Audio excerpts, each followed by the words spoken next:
Somehow it says we're live. Welcome, Chad. Hi. Welcome, Simon. Good morning. How we doing? Not bad. Good. Tea.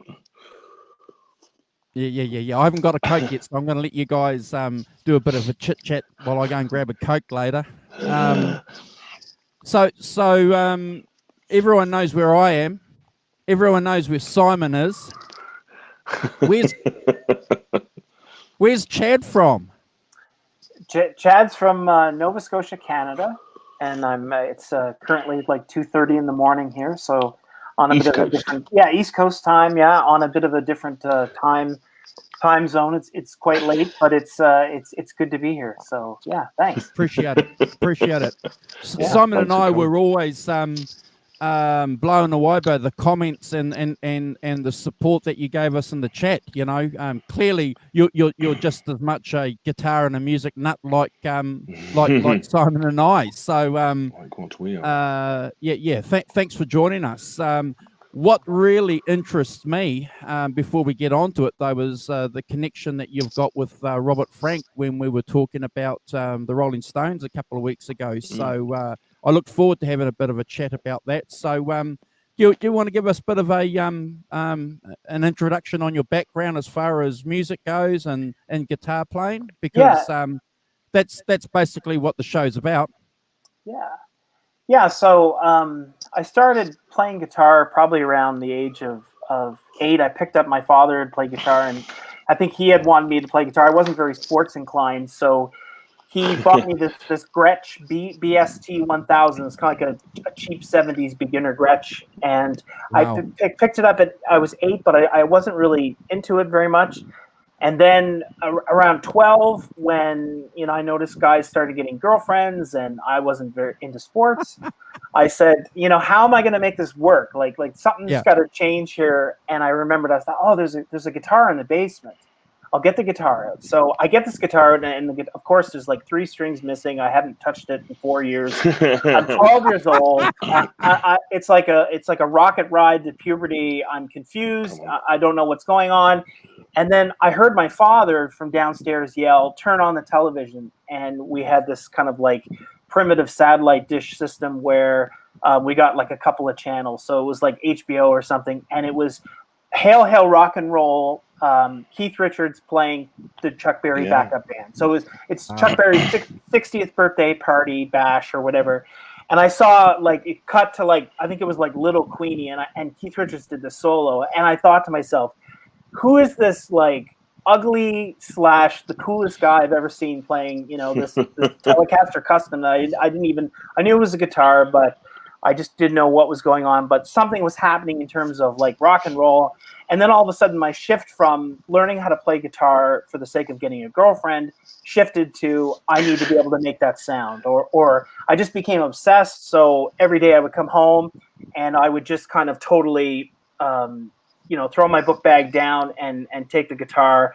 And I remember my father saying to me, like, okay, if you stick with this, I'll buy you a Telecaster. And I said, okay. Oh, wow. So, and I was just determined, and I was horrible. Like That's cool. I couldn't really get it together, but I kept at it. And about 6 months later, things started to kind of click. And then I just every day. And eventually I started learning. Chad, did you have lessons, or were you teaching yourself?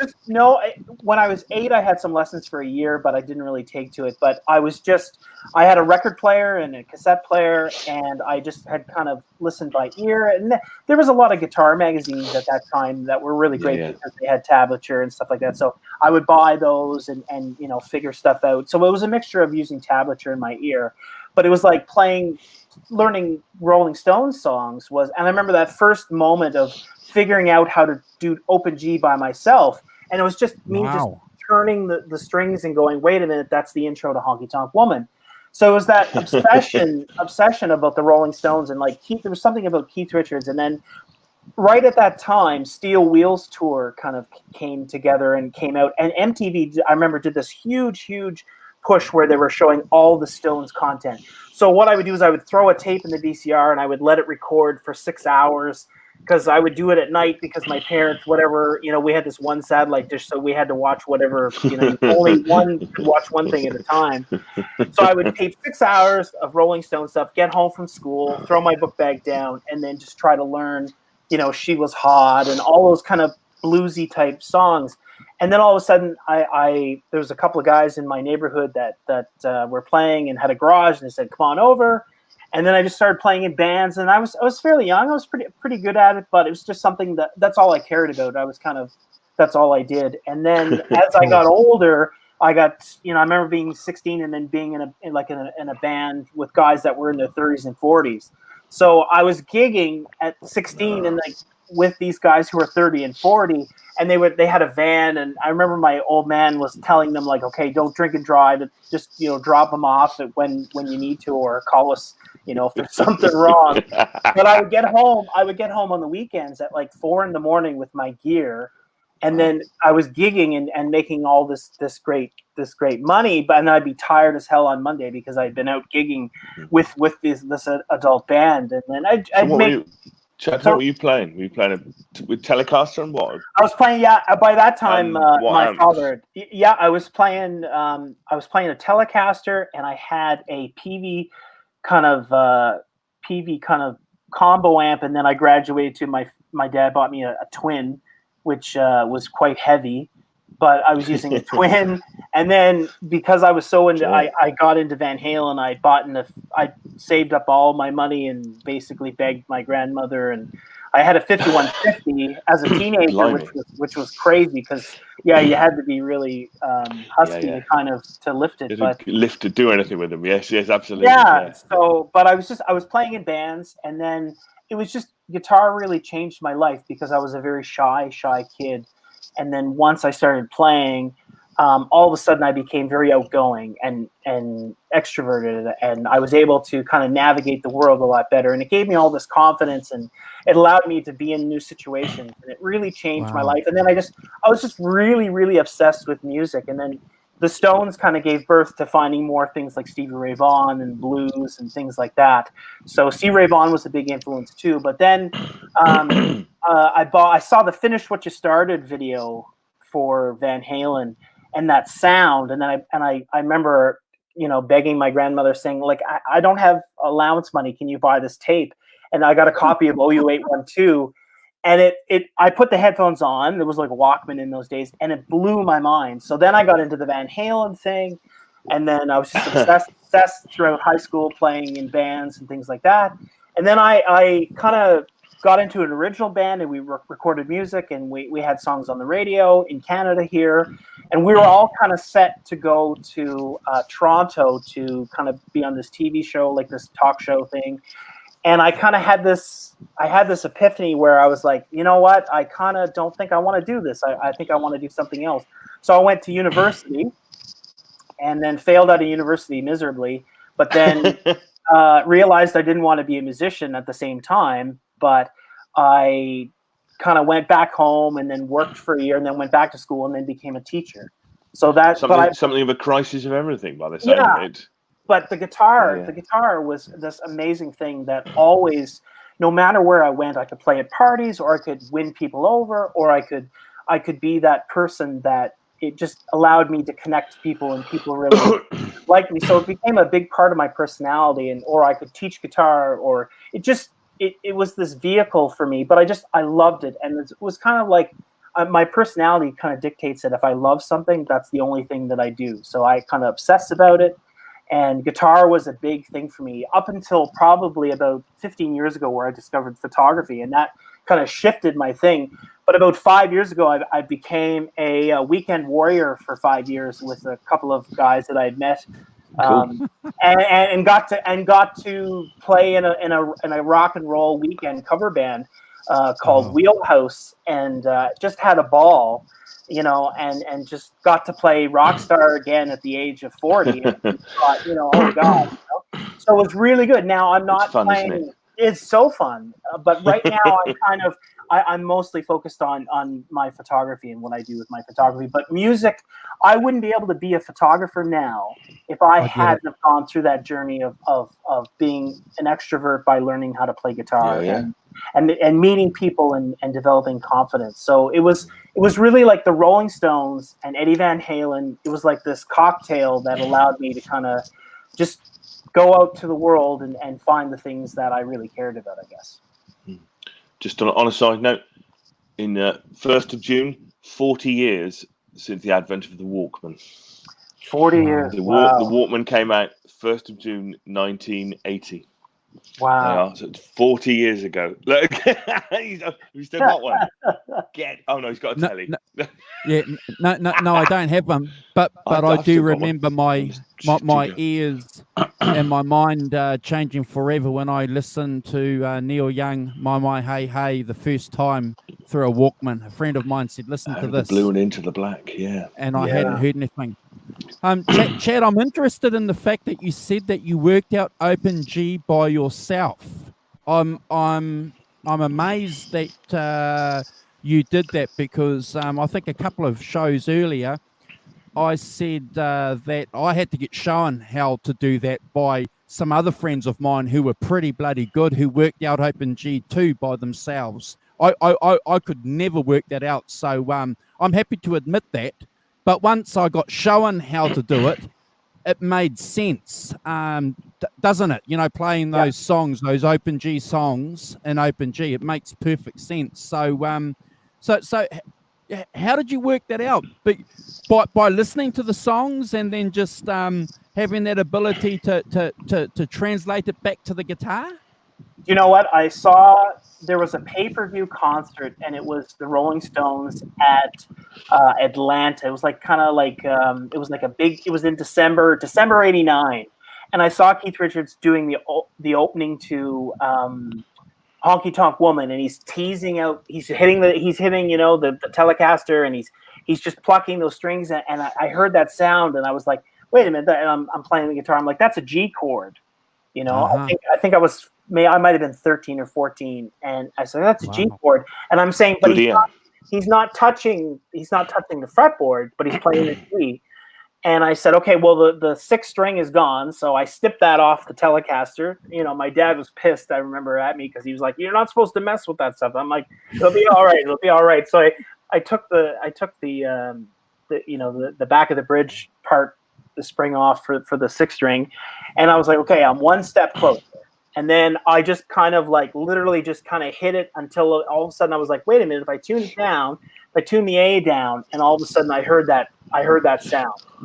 And then once I got that, I said, okay, so what are the different strings? And there was no internet back then, so like there was nothing to reference. Like people had said OpenG, but it didn't mean anything to me as a 13-year-old. A G chord meant something, but not an OpenG, right? So I just, and it really, I think that's what's so different about today. Like YouTube is so amazing because like you can look, everything is there, and somebody has figured it out. But if you listen to like guys like Paul Gilbert and Steve Vai and all those guys that had to spend time with a turntable, and you know, Steve Earle used to say like he wore out copies of records by lifting up, putting down, lifting up, putting down, and there was something so like I feel like I paid my dues in learning how to do my ear, right? So that when I learned cover songs, you know, a couple of years ago for bands, my ear saved me, because sometimes if there was a band, like a Canadian band that there was no really tablature for, I was like, okay, well, I got to figure this out myself. And then all of a sudden you become instantly a better guitar player. Even if you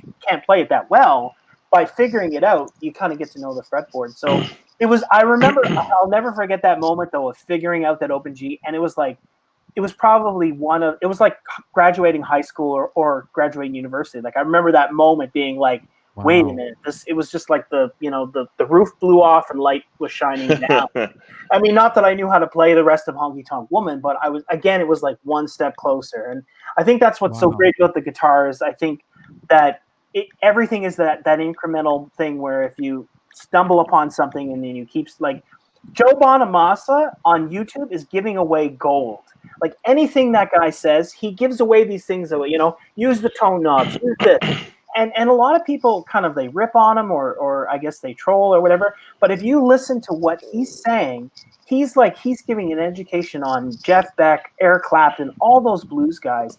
But there's gold in even if you just focused on learning a Chad- lick that he did, man, there's so Chad. much there. Perfect example of why some people should just piss off and get off the internet. You know, why would you? Why would you give Joe Bonamassa crap and grief for all the information? You know, Man. he's been doing that for years. He hasn't just been doing this since lockdown. He's been doing it for years. Why would you give him grief? Yeah. Oh, well, it's something to do, isn't it? But that, what you'll talk about, Chad, that great video he does with Mick Taylor from That Pedal Show. Yeah. That's what it is, isn't it? Where he goes, he's got that Fender Champ in the It's just lavatory, and he's going, right, if you want to do Jimmy Page, you just want to, and you do clap, you wind the tone down, and it's like, absolute gold. That sort of thing is, because it shows you what you can do with Fender Champ, not like massively expensive amp or anything like that. Oh. Yeah. I have great admiration for Joe Bonamassa. Anybody who can make a living in music playing blues in 2020, whether you like, I think there's a thing about whether you like the music or not, and whether you like it, you've got to take your hat off to him for that. And he seems like I know Good he's point, a bit on Simon. the spectrum. I know because I know somebody who's met him, in the UK, but. I think completely, that what he does is to be admired. If you can make a living as a musician doing what he does, and retain your integrity, and I think he has some integrity as well. The stories of Clearly, him he's going to buy making guitars. a lot of money. When you look at all that vintage gear he's got, it's not cheap, So, but I think that's a good point, Simon. Anybody who can make a bloody good living selling blues and performing regularly, and how many albums does he drop a year? 2 albums a year sometimes. Yeah, he's working nonstop, and I think that's what's probably his success, because his work ethic is probably what and he's always in the limelight. But people want to go see him live because, there's just. Did you guys see that when he was on the cruise with Eric Giles? Yeah, Giles. You can see that duel where Eric is like nobody's ever kind of like brought it out of where Bonamassa's like, okay, I really got to bring it, And I just think to myself, there's a guy who's just doing, like, he's an ambassador of the blues, and like what Stevie Ray Vaughan did to bring music to a white audience and appreciation for blues music. I think Bonamassa's doing it on a global level by keeping it, talked about, whether you love him or hate him or make fun of him or like you say. I agree, Simon. He deserves all the respect because not only is he an amazing player, but he looks like the perfect guy to geek out with. I mean, that vintage collection of his. I mean, just to drool and die for. And I think those cruises. The point about those cruises is it gives loads of people work, doesn't it? All those guys, Josh Smith and Kirk Fletcher and Eric Giles and all those guys, he gets them on, obviously pays them good money to come. And hats off to him for it's not just he does those things twice a year and gets a load of his mates together, people he knows, people he likes, and gets you've got to say, there's a certain amount of altruism in that as well as just doing what I do. But it's got that Stevie Ray Vaughan, frankly, and that Mike Bloomfield thing about him, because he was jamming with a lot of those guys when he was just a young 9 or 10 or something on stage, jamming with these guys, and holding himself pretty well. Yeah, and you know what? Another thing about Bonamassa that I just love is who else in music today is talking and trying to bring the legacy of Danny Gatton alive, right? Bonamassa talks about all that mentorship that Danny Gatton basically gave him and pushed him along. Like he might have played with B.B. King and all these people, but I think it was Danny Gatton who kind of like gave him that push and that bump. Oh, okay, kid, like you learn this, or you got to know this, or you got to know that. And it's like, people don't talk, and maybe because it's about he died by suicide, and maybe people don't like to talk about it. But it's wonderful to hear Bonamassa talk about and keep his memory alive in that music and that contribution. He's doing a great job of keeping the blues, man. He does that as well, doesn't he? You know, paying it. You know, saying, listen to these other guys, listen to Danny Gatton, listen to BB King, listen. He always is still name checking them, you know, and saying, I'm in a tradition. I'm not kind of on my own. I'm in a tradition of something, you know, that's been going on for a long time. Pay attention, you know, to this great American heritage. You know, and you know, as I say, I have lots of time for Joe Bonamassa on lots of levels. You know, I like his self-depreciation. You know, I'm going to play too many notes and all that. We all know that.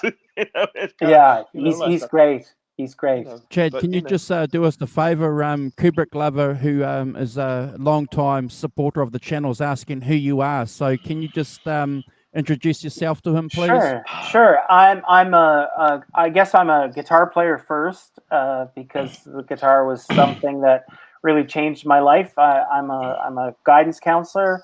I live in Canada. I work in Canada, and now I'm really mostly into photography. But music is a huge part of my life, and guitar is still a part of my life, even though I don't play as much.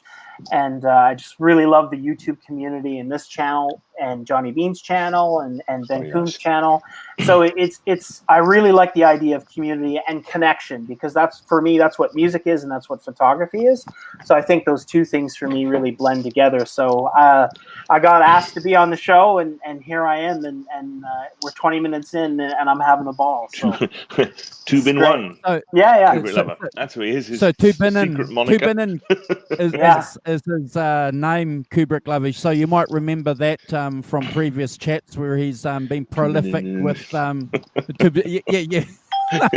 being silly with your name, Tubin. And that's Johnny Bean, right? Yeah, it's Johnny Bean. Yes, absolutely. Yes. Yeah, we were talking about that. I love it. It's fantastic. Yeah, look, I appreciate the fact that you've shared us a little bit about your musical history, because I think we, as guitar players, resonate with a little bit of what you've said. You know, the freedom, the relationships that music has given us on an individual level too, so that we can, you know, go out and have the confidence to meet people, to play live in a professional situation with adults is a challenging call for any young guy. So the fact that you've done that is amazing, because I can tell you, I probably, the first time I stood up on a stage and played in a serious band environment, man, I was 18 or 19. I wasn't, how old were you? 14, 15? Yeah, I was fairly young, but I couldn't get enough of it. Like if I was playing, you know, I needed to play all the time, and the guitar was it was like a passport, where it started with I remember my mother being mad at my father because he would have his mates over, and 3 a.m, and I'm 12 years old, and I'm downstairs playing acoustics with all his drunken friends, right? Wow. And she's like, he's got to go to bed, Doug, like he's got to go to bed. Like he goes to school on Monday, like, come on. And then just playing. And I would go to my dad's parties, and I was always this young kid who could go to different places and just kind of blend in.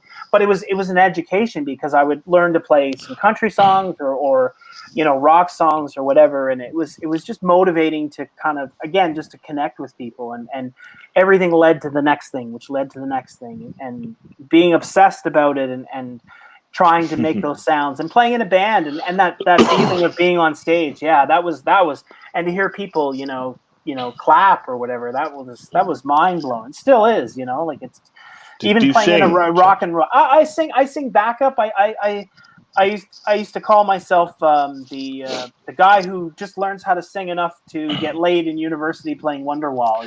Like that's pretty much the only, that's I was in the Weekend Warrior band that I played with, the bass player Jason McNeil.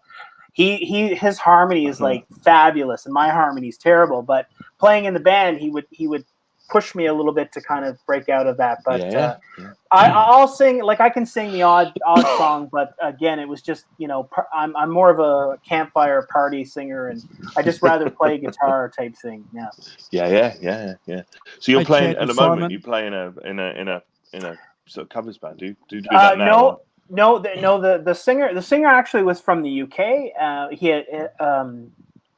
he was kind of a famous singer in the UK, just kind of played in different bands. And he had moved to where on the East Coast, and we had played for about 5 years, but then he moved back. So I'm not playing in a band right now. I will. I play in a bit of a teacher band. So there's about 40 people that I work with, and they have staff parties. So I'll play in a kind of a teacher band type thing.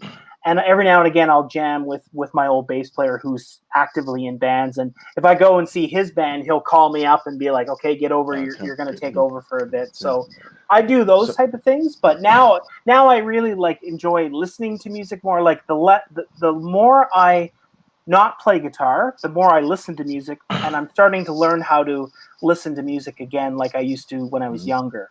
Where when I was playing in a band, I'd be obsessed with learning solos note for note, and it kind of takes a little bit away of what you're doing sometimes, or at least I found. So I find now that I'm mostly doing photography, and that's kind of the direction my life has had. I'm listening to music more and listening to albums and listening to Van Halen like I haven't in a while, and kind of going back and enjoying it. So it kind of, but I do have some on my YouTube channel. I do have some videos of the band, my Weekend Warrior band, and every now and again I'll watch them for nostalgia, and just kind of that feel good of playing with a band. It's just like a 3-piece with a throat, and just really enjoyed. The bass player was worth it just to play with the bass player. He was so good. So I think having that, being able to have that outlet every once in a while in your life is good. Yeah. I before we get on to the next part of the show, I'd just like to say g'day to Great Vanzini. He said g'day to you early on. He called you a fellow photog, whatever that means. Yeah, fellow photographer. Yeah. Oh yeah. I gather that. And also we've got Quentin James saying g'day. So thanks guys for hanging out with us. We've got a guy called Simon Williams in the chat saying hello to people, and also Kubrick Lover. So it's very good to have you guys jump in here. The next part of the show is going to be pretty interesting because Chad's going to talk to us a little bit about Robert Frank. And can I just tell you something? I have not watched his documentary film. There's a couple of documentary films, and I've purposely stopped watching them until I have a show with you to get your input. Okay. Yeah. But if you could, Kubrick Lover loves Van Halen too. So if you could lead us, please. Sure. I'm desperate to hear what you've got to say about Robert Frank and the role. As much as it's been very nice listening to your musical experience and history.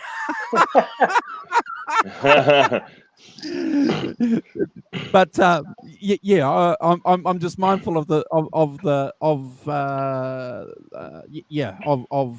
how much this is probably going to take with some of the questions that we're going to give you. So if you can lead away, that'll be great. Sure. Yeah. So Robert Frank was a photographer. He passed away last year. He was 94, I believe, 94 or 95, and he was born in Switzerland. And he's basically considered, like, if you compared him to somebody in the music world in terms of the importance, it would be like taking Elvis Presley, Freddie Mercury, and Michael Jackson and wrapping them up into one. So he is basically one of the most, if not the most influential and important photographer that ever kind of lived. And the idea is that if the world exists 500 years from now, they'll talk about a book that he made called The Americans, which was a very famous book that was done in the 50s. And he got a Guggenheim fellowship to travel around and take pictures of America post-war, World War II. And what he did is he showed America for what America was in terms of racism, in terms of segregation, and just the different classes. And he was really obsessed with kind of like beat poetry and artists. And he traveled around and he made a group of pictures, and these 83 pictures were turned into a book and published first in France. And the world hated it when it came out. It was, why does this man hate America? and it was very unpopular. And then all of a sudden, about 10 years later, people started to realize, wait a minute, this guy's pretty much a genius. And then as the years gone by, he switched from taking photographs, and then he started making films. And then, so the Rolling Stone connection had a lot to do with not only photography, but mainly films. But it was something that he was just this amazing photographer and artist who divided his time between New York City and a place called Nabu, Nova Scotia, which is about 2.5 hour drive from where I live. So that's kind of how my connection to him began, in terms of me being really into photography and getting a copy of this book, and somebody kind of saying to me, like, listen, you need to get this book. So I got the book, and then I started my personality as a guitar player, reading everything that I could about them, and then realizing, wait a minute, he lives only 2.5 hours away from where I live right now. So I kind of convinced my partner, and I said, we should go try to meet him. And he had a very, very famous reputation of not engaging with people and didn't like to be bothered. And my partner was really scared because she's quite quiet and reserved. And she said, you just can't do that. You just can't knock on somebody's door, especially somebody who has a famous reputation for hating people, or not hating people, but just being bothered all the time. And, I can. Yeah. And again, it's kind of like that whole thing of trying to figure something out, or having that part of your personality. Anyways, I said, I'll tell you what, there's a film festival that I heard that sometimes he goes to. Let's go, and we'll drive around, and maybe if we run into him.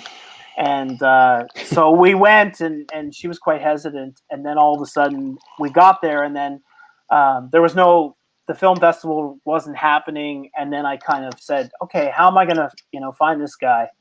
Because I just couldn't find the house. And then it's very sparse and lots of hills and stuff like that. So then eventually I said, there's probably a college kid working the gas station on a Sunday in a town of, like only a couple hundred people. And sure enough, there's this kid, basically a university kid. I said, do you know where this house is? Yeah, you take this road.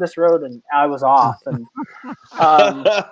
much to the hatred of my partner. But anyways, we got there, and I parked at the bottom of the hill, walked up and had my camera, and I had a copy of the book, and I knocked on the door and basically said, this woman comes to the door, and she said yes. And I said, hi, I'm a photographer, and I understand this is where Robert Frank lives. And if you want me to leave, I'd like to get my book signed if he's here, if that's okay. I said, but if you want me to leave, I will leave. I don't want to bother you. And she said, hold on a second. So I use a small little Leica. It's a German kind of camera, and it's very small, and it's what he used to take pictures all throughout his career.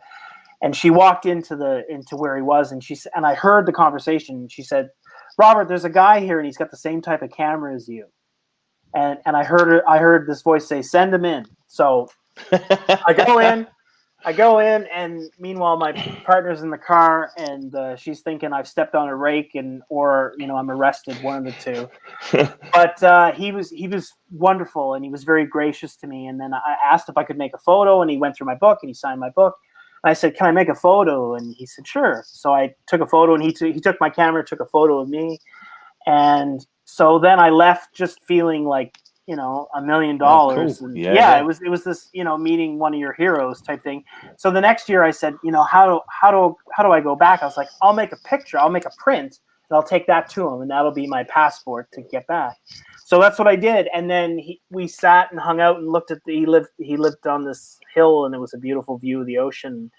And I took him the print, and he was lovely. He was just a lovely, lovely man. So for 10 years, for 10 summers, I visited him, and I photographed him, and I made a body of work that's kind of the last 10 years of his life of just my visits. I visited him in New York as well, one Christmas, and it was just a lovely. I would just go sit by the ocean and talk to him. He didn't really like to talk photography, which is kind of a typical. I mean, Eric Clapton, probably the last thing he wants to talk about is his albums. He'd rather talk about Ferrari or watches or Leica cameras or whatever, the stuff that he really likes. So So it was 10 years of magic, because it was, and people reached out to me from all over the world that had connections to him or sent me pictures. Like, I was very lucky. There was a fellow that I did a course with, and he had a connection to a family that the grandfather was friends with Frank in the army when they were 17. And they sent me photos of him and Frank together, 17 years old, on motorcycles in the army. Photos that he had never seen. So they got me the photos, and I took it to them, and it turns out they were best friends. And just, things like that would happen all the time, because there were so many people that knew him or knew about him. So I had all this chance to kind of, because I was kind of determined, but it went from me trying to meet a hero to just me enjoying being there with him, because he taught me a lot about photography by not talking about photography. Like, he was this wonderful and brilliant artist. And my favorite photographer is the name of a guy by the name of Jason Eskenazi. And he has this great video where he talks about, he said, I've never was in a room with Picasso, but I'm pretty sure it would be like being in the room with Robert Frank, because he knew Robert Frank as well. And I can relate to that, because it's just, like, he would say simple things, and he was just lovely, and it was an amazing thing. And I did a bunch of things early on in not knowing or not understanding the kind of the dance of being respectful. And I asked him a bunch of questions, and there was lots of times where I'm pretty sure he just humored me. But he was very so he had this kind of prickly reputation, but he was very warm, and he was very nice. But I also understood the value of, like, I would go, and if he was tired, I would say, okay, I'm going to hit the road. And I never tried to be rude, or I never overstayed. Like, I always tried to read the situation. And as a photographer, you kind of have to do that. So I just tried to approach it from a different point of view. And I never thought I would do anything with the work, but he was very, I said to him one day, I said, can I turn this into something? And he's like, absolutely. He's like, you should do something with this. And so I'm about to have a gallery show at the university here with his prints from the Americans, some of his prints that he donated, with my pictures of him. So that opens, but it's because of the COVID-19, it's going to open virtually. So I'll be able to send you guys a link if you'd like to see fantastic. it. Yeah. So it was this very lucky thing to have have an enduring relationship. Absolutely. And that's the key, isn't it? And it was it wasn't like we weren't best friends or anything. I was just this guy who visited him, in the summer, and it became this little thing. And he passed away last September, but I saw him 2 weeks before he passed away, and he asked me, he said, how long have you been coming here? And I said, 10 years. And he said, 10 years. And he said, that's great. So for me, I have a lot of amazing memories, and the experience was fantastic. And then, of course, early on, he kind of mentioned the stuff about, or I asked about the Rolling Stones, because a friend of mine said, man, can you ask about the Rolling Stones? And being early on in stages of meeting him, because he doesn't really like to talk about it. He never really liked to talk about it because he had so many problems and stuff. But he was very good about it. Like, he talked to me about it, but like, I would never ask again, because I eventually figured out that that's not something that he would, and it makes sense. But I mean, back then, early on into visiting him, but it was kind of neat to hear some things that, probably, I'm sure some people know. It's just, I'll share a few things if you guys want to know some of that stuff. If you don't mind, that'd be fantastic. Yeah. Okay. So I'll just kind of talk a little bit about it. So I'll give you kind of how they got involved and just an overview of what happened. So Stones, and you guys have talked a lot about this, but Exile on Main Street, it was recorded in France, right? France. Some of it, Some of it, and then they went to Los Angeles. Yeah, Sunset right? Yeah. So what had happened was, one of the art directors that were involved with coming up with, it's either the art director or an assistant. There's kind of some different information out there, but what had happened was somebody had recommended, hey, this guy should be the guy who does the cover art. somebody had came up with a mock thing that they didn't really like, but they said, okay, there's this guy. So once they showed Jagger the pictures of Robert Frank, Jagger went nuts. He said, this will be great. Like, this guy, we need this guy. So they flew Frank from New York, where he was living at the time, to Los Angeles to meet them. And what happened is the first time they met, he walked in with a Super 8 camera and basically started filming them right away, like without meeting them, without shaking the hands. he just started, and right away, like, Jagger loved that. Jagger loved that this guy he had a vision, or he was just doing something. And for the Stones, it was really about, can they get along with him? Like, is he able to kind of hang? Is he a good hang? Yeah, is he a good hang? Oh, where have we heard that before? Yes. Are you a good hang? Yeah. So that became kind of really the most important part. And so immediately they kind of make arrangements. They like him. They say, okay, let's do it. So they go to this flop house on Main Street in Los Angeles, at Main Street, and I forget the other name. And Frank goes up to the bell or the people working there and says, okay, I'd like to rent a room. And they said it's $15. And Frank didn't have enough money to rent the room to do the photo shoot. Jagger walks up to the reception person and says, how many rooms are empty in the hotel right now, or motel? And she said, so many. And she just said, rent them all. So they rented every single empty hotel or motel room, and then they went and did the shoot. And then he filmed them walking along kind of Main Street, and then he also photographed them in New York. But what had happened then is Stones were really looking for a darker theme, I think, because of all the tax issues. So they were looking for something that was really quite different from their other album covers. They were looking to kind of make a statement. Yeah. And I think Richards was in a kind of a stupor where he was like falling down. He's like, there should be this open. And he was like throwing out all these crazy ideas. And they're basically saying, okay, let's do that. So Frank had made up some proposals of what he wanted to do by mixing some of his images with stills from home movies that he had taken of them. And the band just loved it. So that was a really big thing. And what Frank did is he mixed carnival scenes that he had taken in New York, and Jagger just was just over the moon with it. And it really changed things, and they were really happy with it. And then it became something that they built that relationship. So that was quite huge. And that's kind of how it all started. Big time in terms of how their relationship started. And then from that moment on, they got invited. He got invited to join the tour in '72.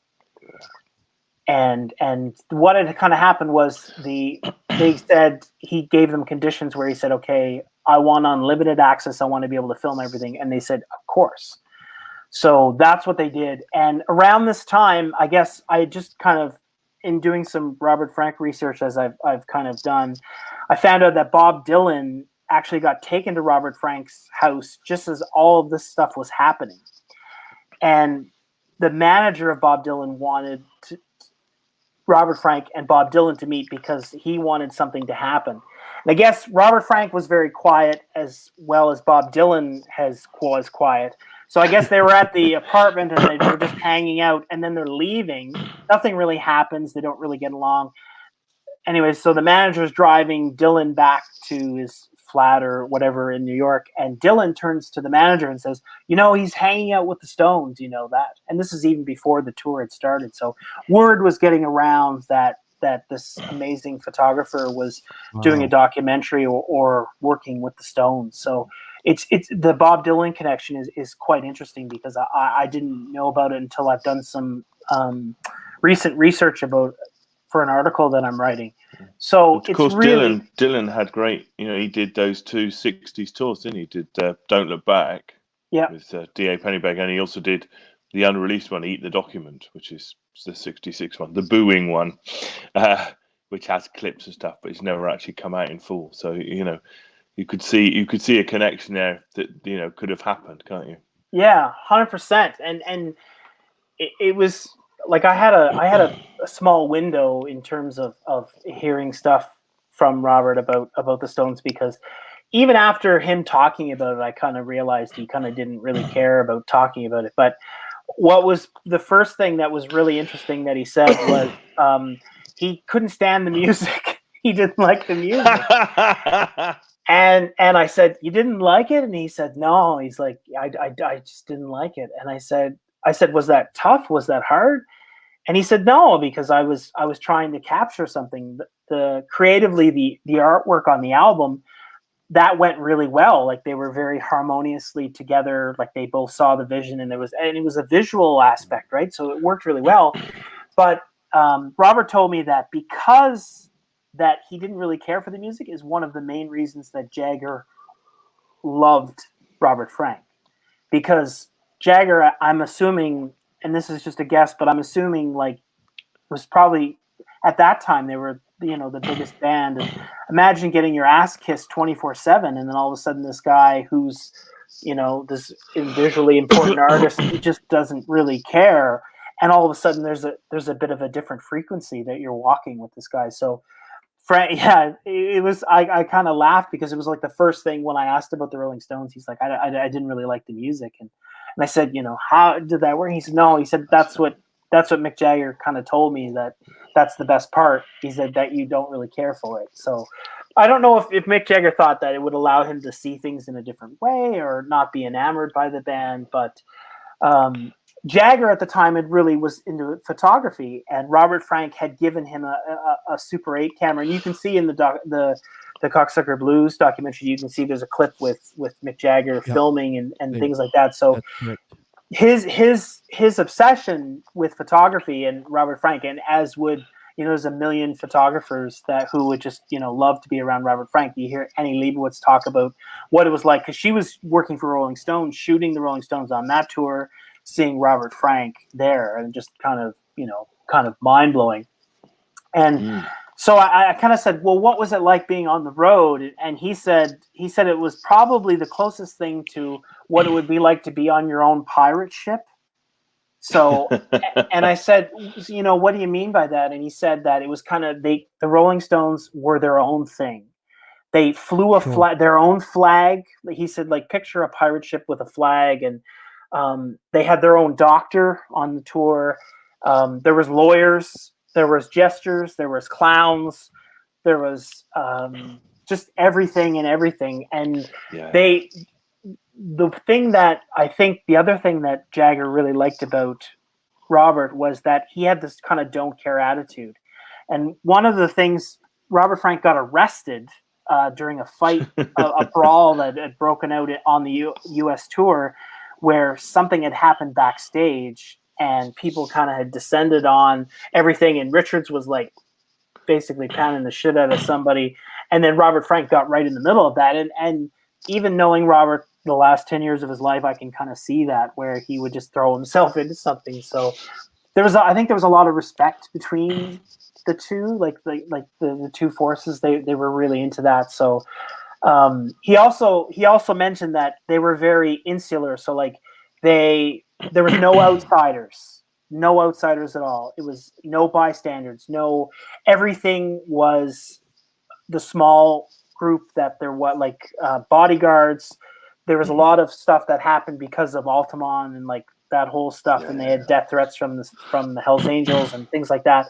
But he said they were a group of people that like everything was in secret, or like they had to hide where the location was of where they were staying, or because people would just go mad for them, or it would cause riots and things like that. So he said they were kind of like their own like mini mafia that just they only did things, they only ate with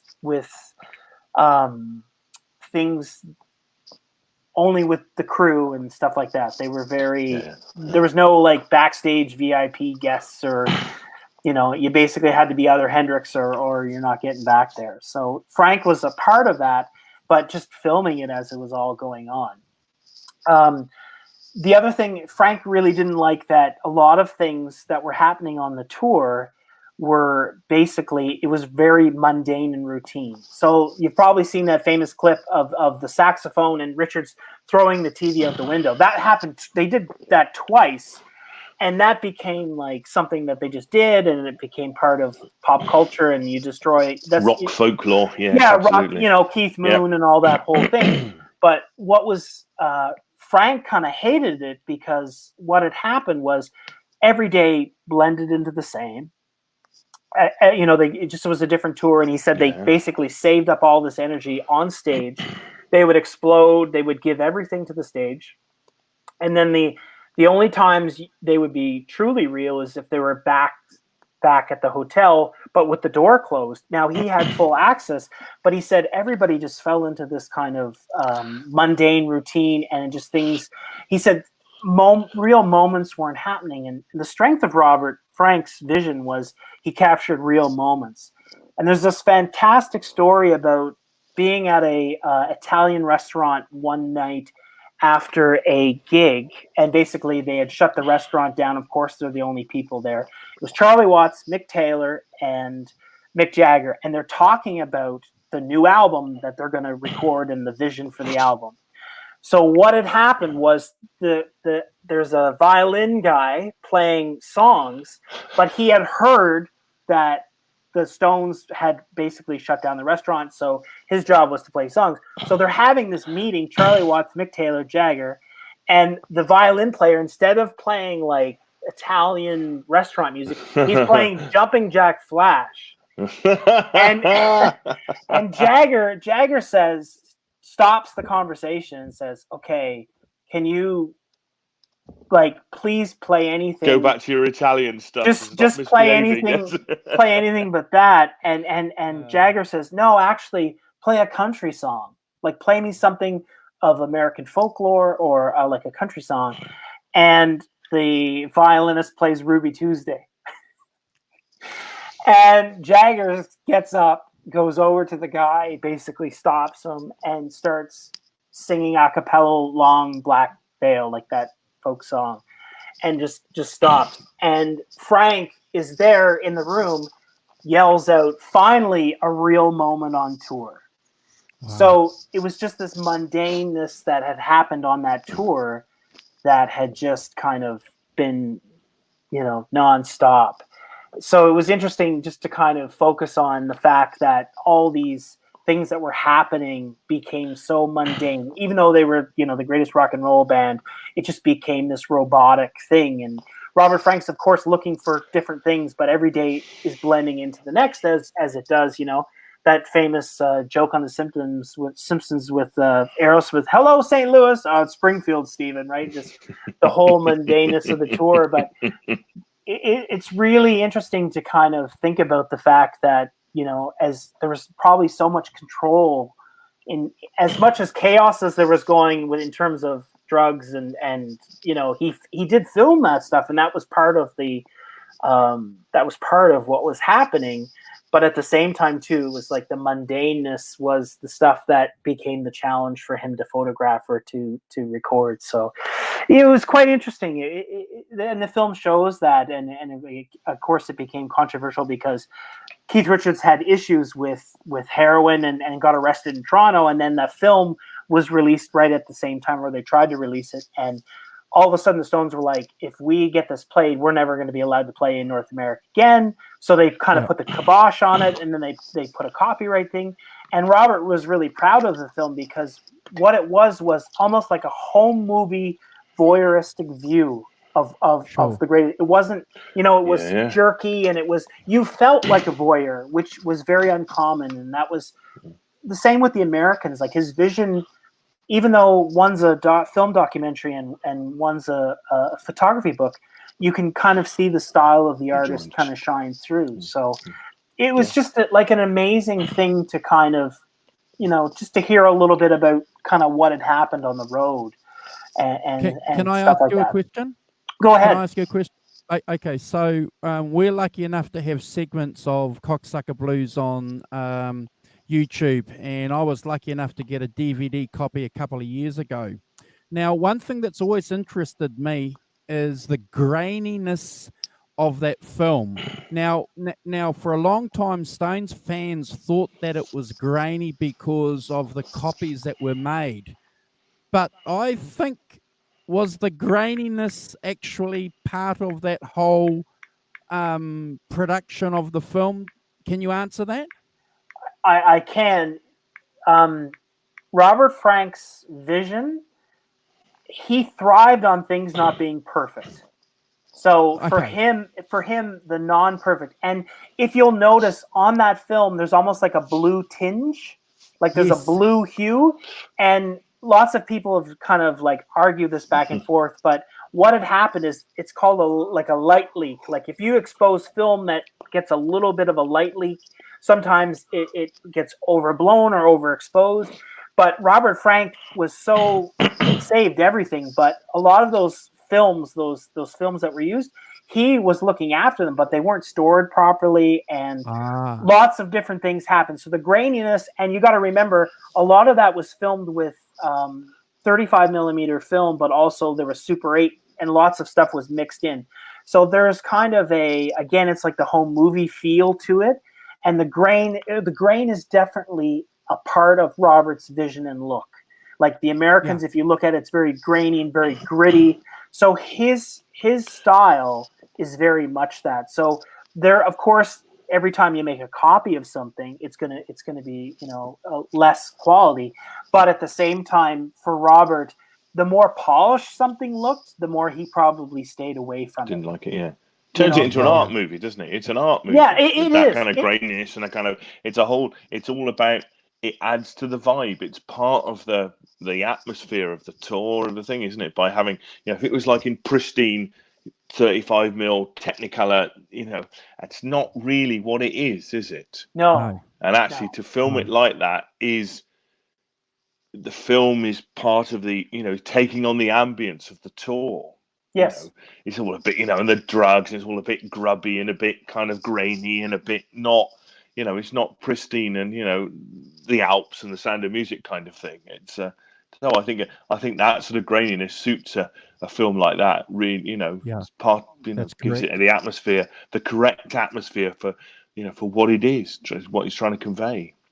So why was Robert allowed to show the film, but only when he was in the audience to introduce it? Was that? I can't work that out. I don't know why he would be allowed to do that, but you couldn't get a general release. Obviously, we know because of the sex and the drugs that were involved in it, which is really interesting, isn't it? Because of the Stones. But again, we've said it before, Simon, haven't we? They've been very, very smart businessmen, the Glimmer Twins. They use their rebelliousness to push their publicity forward, and certainly made a good call by keeping that movie out of the public, because I think too it would have probably had a detrimental effect on what they were trying to achieve. So maybe you can share with us, Chad, a little bit about that, please. Yeah, I think that given kind of like looking back on a lot of this stuff, what had happened, and the reading that I've done, that's available, that's out there, I'm not telling tales. What had happened was they kind of had reached an agreement. So there were so many lawyers involved, because that's exactly, they wanted to shut it down because they thought, if we can't play places, and what's really interesting is, so they figured because Keith Richards had gotten in trouble in terms of in Toronto, they thought that the RCMP was going to confiscate the film and basically back up the case, because he's shooting up in the video. And the cops actually showed up at Robert Frank's place in Nova Scotia, and he had given the sheriff said, I need that film, and so Robert went and got a canister of film and gave it to him, but the canister of film was actually hidden under the floorboards.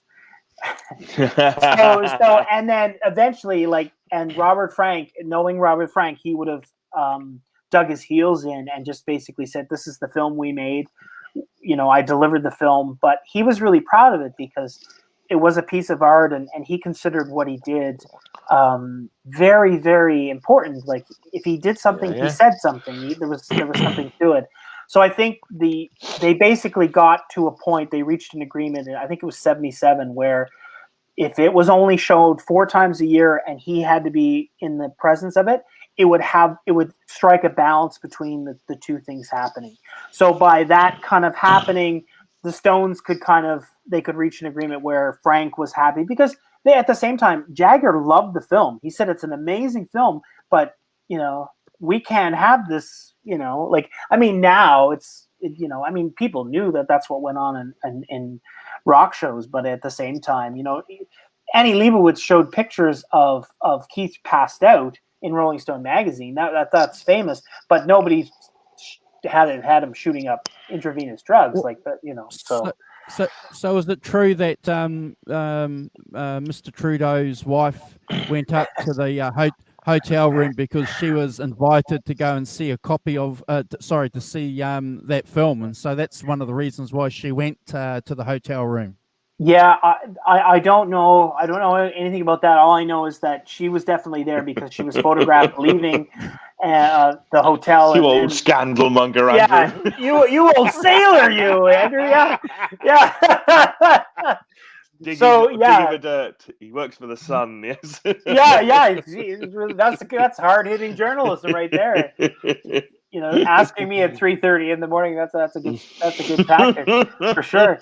I have no idea about that. I just know that there's that famous clip that's been shown in Stone's documentaries too, of her leaving the hotel and them asking. But I don't know if the film was the reason. I know the Trudeaus are very much into art and collecting art and things like that. So Robert Frank has a lot of pictures in Ottawa, which is our capital, of his photography. So and amongst kind of the politicians who probably collected art, they were very well aware of Robert Frank. So wouldn't surprise me. So you mentioned earlier on that there was a political aspect to some of the photographs. Well, a political interpretation towards some of the photographs that Robert had taken early on. And I suppose it's probably not hard to come to that conclusion when you consider that he's taking photographs of people in an ordinary situation, working class people, in difficult situations. Interesting how that realism can be turned into a political argument. I find that interesting in itself, without making this whole thing a political,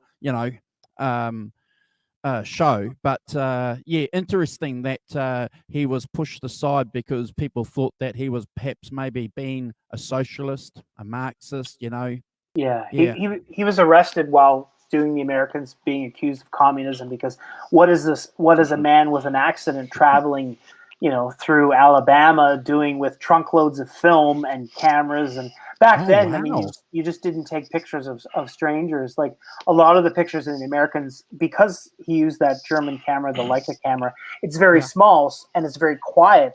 So he was very good at, sometimes people were aware of his presence, and other times he was just working in very quiet. But he moved like water, even as a 90-year-old man. There was a grace about him in the words that he spoke, like the prolific things that he said, the way that he moved.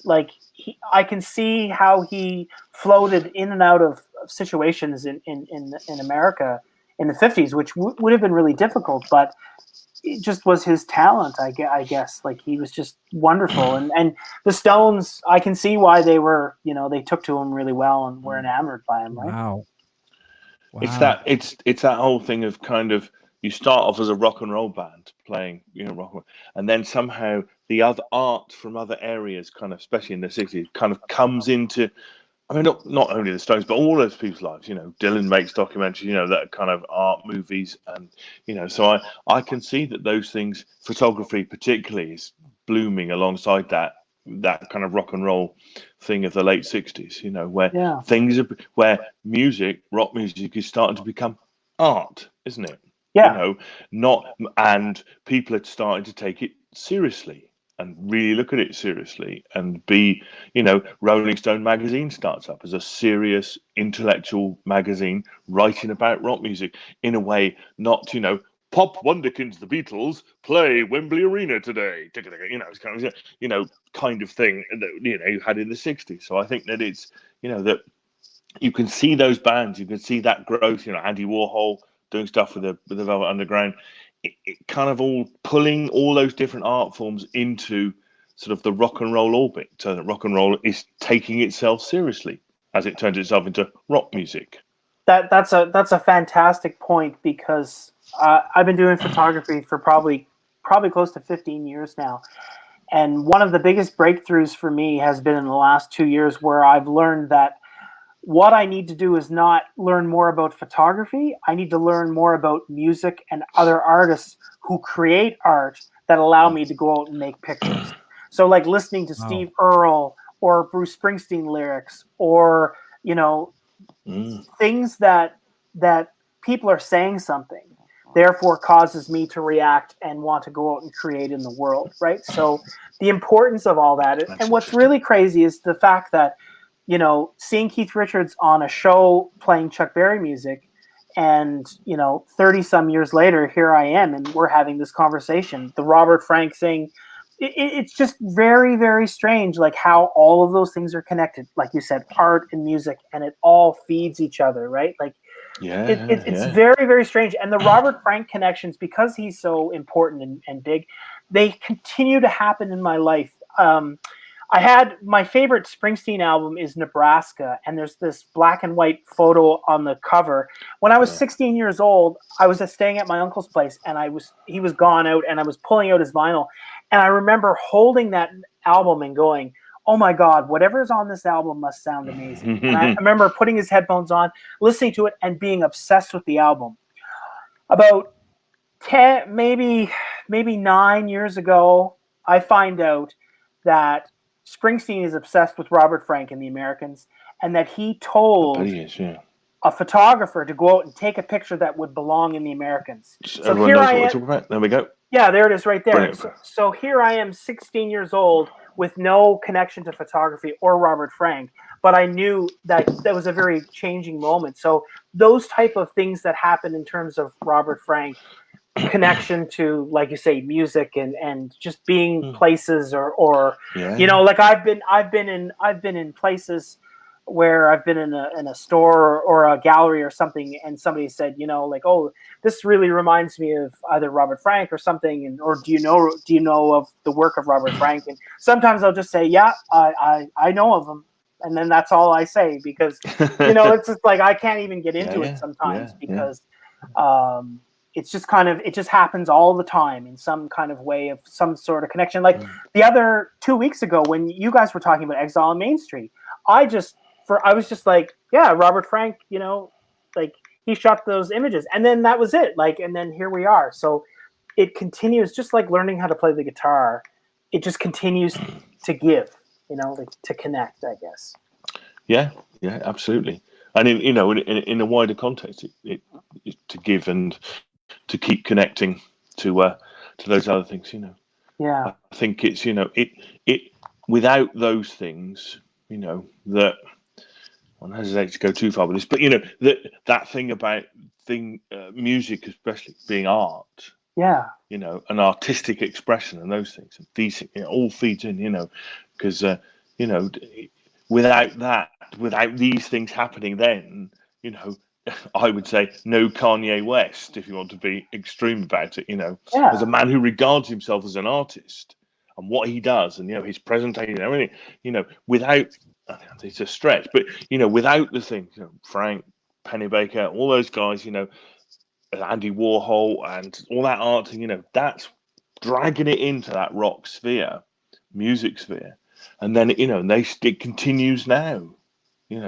People will get filmmakers in to make films about their stuff, and those really it's interesting. But I lament that, Simon, because what we try and do in this show, Chad, is we try and make some connections with what was happening back in the 60s and the 70s with what might be happening today.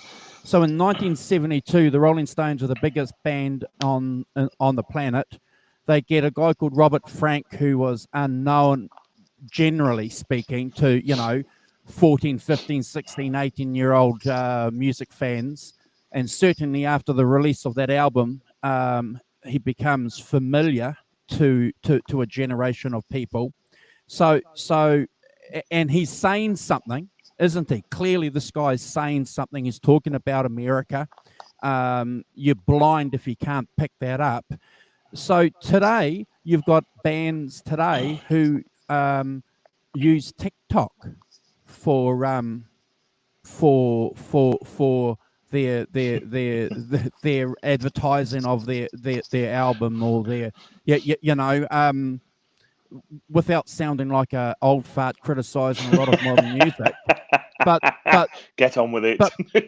But I can't see the Robert Franks.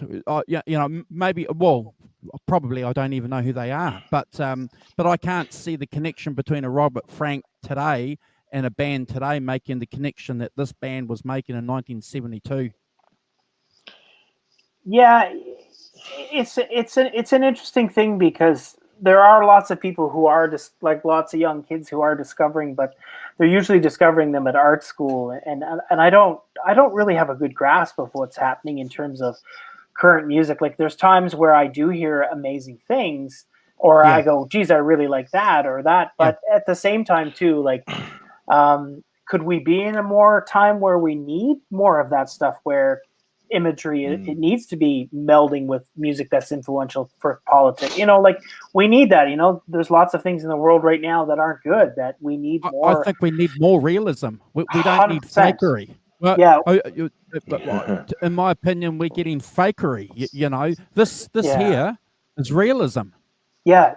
And I'll tell you what, Robert Frank would love what you just said there, because for him, like, it goes back to that violin thing where all of a sudden Jagger becomes so frustrated because there is in a moment where he gets whatever he wants and everything's so controlled, and then all of a sudden he basically stands up, stops what's going on, and starts reciting a classic Americana hymn song, country blues song, and all of a sudden Frank's like, finally something real. So yeah, there's I hope more of that stuff is going on. I don't really know. I'm so obsessed with with photography. I don't know either. It's a Simon, is it going on? I think it is going on, actually. I do think it's going on, and I think that, as we've discussed on here quite a lot, that things are so disparate and spread out that finding, what's he called? Jack White, I think, is an example of somebody who kind of operates in that kind of arena. I would say I can't think of anybody else off the top of my head, but I'm sure that thing where rock musicians, and it's more difficult to spot, but I think they're still making. Rock musicians are still making odd move, having people make films of the stuff they do. The way you would disguise, Chad, the way you talk about Bruce Springsteen's Nebraska, and Western Stars, his latest album, has all of that in it as well. That yes, it's still happening, maybe, but it's it's very difficult because you can't put your hands around all of it. I think in the 60s, the thing about that is, we have talked about that on here, that you could put your hand around it all quite easily. You could, I was 14 in 1972, so I'm old, but I can remember you could read the music papers, and in the music papers you would have all the tiers of music, going down to quite low levels, and it was quite easy to do, to pin them down. Whereas now, you get 100 albums a day being released by people in their bedrooms, and kind of, most of it, goes past you like a rocket. I hear stuff all the time. I've never heard the bands, no idea who they are or anything like that. And I think it's, that and that's technology for you. Technology, drags, the new, this is the new filmmakers, 8mm film, is the iPhone. Can't tell what it is. It's the iPhone. Everyone's got a bloody iPhone. Everyone's, and that kind of filming everything. And people have made films with iPhones, haven't they? Stuff 100%. like that. It is that rolling over of ideas, but it goes back. Always behind you is that body of what people did before you. So whether what they you're saying, influence Simon, you is that consciously people or have unconsciously. to dig. People have to go digging You have to dig. to find, But, amongst all the crap that's there, to find some kind of music or some kind of art that might relate to some reality. Good point. But I think the good bits float to the top, don't they? Eventually? Yeah. But the digging thing is that's an important point. It's like when you get a record, like it's like the first time I heard C. Ray Vaughan, I was obsessed. But C. Ray Vaughan was the gateway to Albert King, to Albert Collins. I didn't hear The Thrill Is Gone. I heard Texas Flood before I heard The Thrill Is Gone. And you went back. Yeah, I went back. And okay. That's that. I think that, luckily we have that. And, I just to talk about in terms of importance of things, like as a photographer, in photography books are very important. And the reason why they're very important is because they're curated, they're obsessed over, they've had many eyes of people who know what they're doing, and then they're created. It's this very small genre of book publishing. Like most photo books don't make money, they lose money, but they exist and they're so valuable. So for example, I didn't go to art school, but I have a bookshelf over there that has a collection of very, very, like I'm proud. That's like the only thing I collect now is photography books. But the education that's in that stuff, but it's the same as music and looking at what was influential or what is influential or how this is connected to that and that's connected to that. So I like that Jack White reference because, he really shook up music, but at the same time, it's like he's doing Son House and like all that stuff is intermingled along with sonically, but the times and what it represents and, the connections. And that's what's great about this show is that you're not only just talking about the music, but you're talking about the influences and the connections to things. And that's, sometimes it's nice to go a little bit deeper in terms of this. It's not just, don't get me wrong. I love geeking out. I love talking about guitars and gear. Oh man, that's a whole nother show. We can, I love that stuff. I love that stuff as much as anything. But at the same time, when you think about, the influence that the Stones had and probably what it did for, what's that story of Keith Richards saying, they're going into the studio and there's Muddy Waters painting the goddamn ceiling. What's his hero? Like what? Why is that? So I'm sure that they helped change, a lot of things, and you can see where a lot of that came from, and the importance of that, and how they bridged off, and it's just amazing. And some of those. Their support of that. Andrew and I talk a lot about it, that the Stones, particularly the support of those black artists, in the 60s, reintroducing them to American audiences and saying, this is your musical heritage. Pay attention, not let it die, as some sort of, saying, here is an art form. Here is an American art form, that it comes from the same place as jazz. Please pay attention to it, And these guys are artists, and they are major cultural figures in your, in American cultural growth, and you should pay attention to them. And I think, that for that, not playing to segregated audiences, all those things, little things, but they are really important things to drag into that. I think, and just following on from that, I was just thinking when you were talking that I'm old enough to, and you probably do as well, you can see a sort of pop timeline. So where things fit in the timelines. So that Thrill Is Gone is here, and then go back a bit further, and then as Muddy Waters and Robert Johnson is a bit further back and stuff like that. You've got to think. See, my kid, I've got teenage daughters. I have no idea. They don't understand. They have no visibility of the timeline of anything. They just go, I like that. Right. I like that. And I like that. They just pick out things from that timeline, that 70-year timeline. They pick out the bits that they like, and it doesn't matter if it's from the 50s. My middle daughter Saskia's 16, nearly in a minute, 16. She'll pick out something from the 50s. So a girl group from the 50s doing harmonies, and then she'll pick a really up to date Billie Eilish, and then she'll do something else. Because she just has no concept of the timeline. There are just things she likes and things she doesn't. Right. When she gets older, she'll understand a bit more. But right now, she doesn't. I've noticed that. I've got an elder daughter who's 22, who the same thing. She would like a Beatles song, and she would like Swedish House Mafia. I'm proud of myself. Remember that. But but she would have no idea that one came before the other and how many years there's difference between the two and all of that. She just goes, I said, I like that. And I like that, and that's really cool, and they're just really cool things, and and I think eventually that kind of pulls you in those sort of timelines. But of course, I'm much more aware of those timelines because I was 14 in 1972. That's when I started going to gigs and buying records and stuff.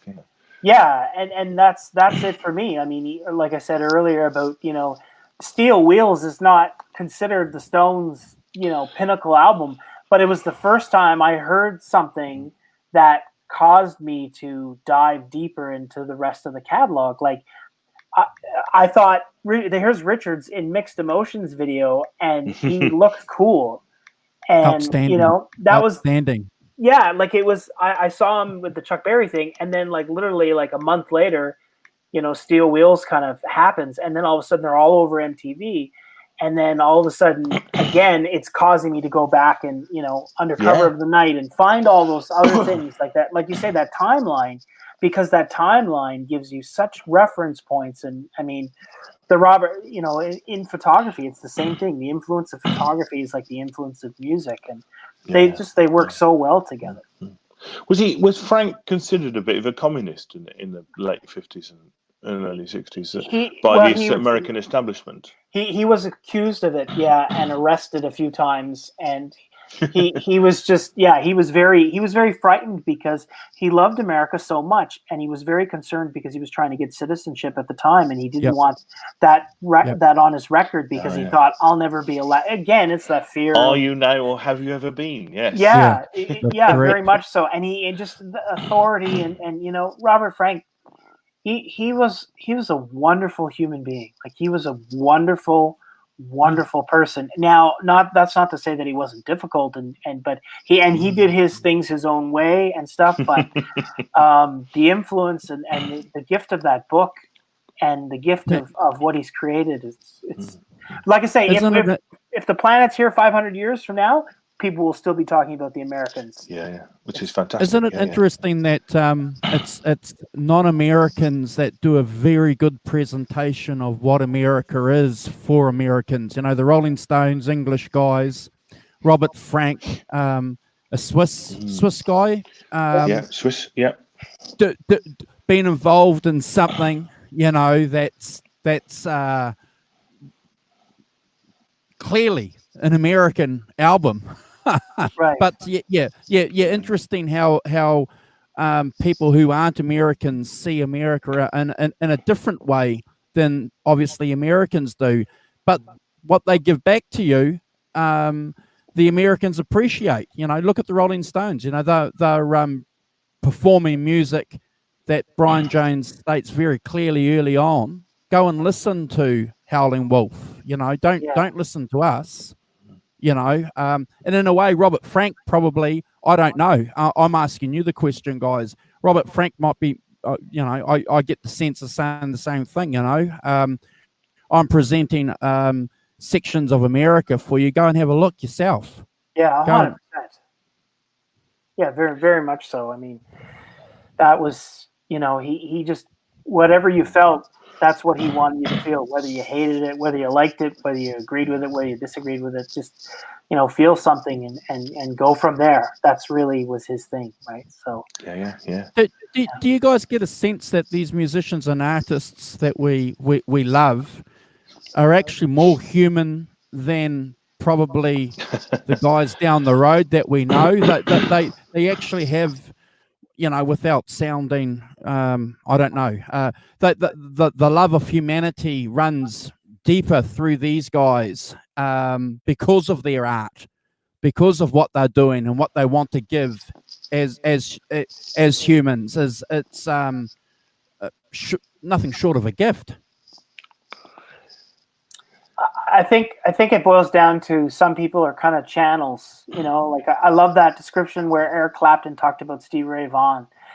That last night, the night that Stevie Ray Vaughan died, he Clapton said that at that Alpine venue that Stevie Ray Vaughan was soloing. He was sober. He was soloing, and Clapton described it as this open channel where just things flowed through him and then flowed out. And he said he was on a different plane, guitar playing wise and communicating wise. And I think certain people can express that, but at the same time too, like if a person can be moved by it, you know, that's the humanity part to me. Like, you know, holding that Nebraska album as a 16-year-old kid and realizing like, listen, there's got to be something to this. So it was the art of it that told me something about what sonically was going on without even listening to it. And then it turns out to be one of my favorite albums. And just the magic of the gift of music and the gift of it all intertwining. And, you know, it's mind blowing to think, you know, if you see a film that, you know, knocks like this whole thing about remakes, like, aren't there people out there coming up with original ideas? Like it's getting really frustrating because I'd rather go see something and spend my money on something that's original, that's either terrible or great. I'd rather risk my, you know, let me gamble my money, you know, but studios and things are so safe and predictable. And you think about a lot of those Stone records where they did things like Far Away Eyes, like that. For me, at a time where I wasn't really into country music, but I heard that, and all of a sudden, if Keith Richards can play a Rosewood Telecaster and do these pedal steel copy bends, then man, I should learn about this. You know, there's something to this. The other thing that I had learned from Robert is that whenever they would check into hotels, sometimes Richards would ask if there was a piano in the hotel, could they get the piano moved to Richards' room? Because Richards would drink Jack Daniels and obviously other things, but he would obsessively play George Jones country songs over and over again on the motel piano that he asked to have bring up to his room. So again, there's that heritage of like George Jones country songs, right? Like. And George Jones is considered, you know, like he's some of the best country music ever written is basically, you know, George Jones type style of music, and some of those tunes are critical. But there's the Stones' influence and that ability to kind of dive into different things, whether it's hardcore blues, whether it's, you know, pounding rock, or whether it's, you know, the Robert, you know, Love in Vain, like all that stuff is so interconnected. And I you know, that's the important bit, isn't it? The interconnection.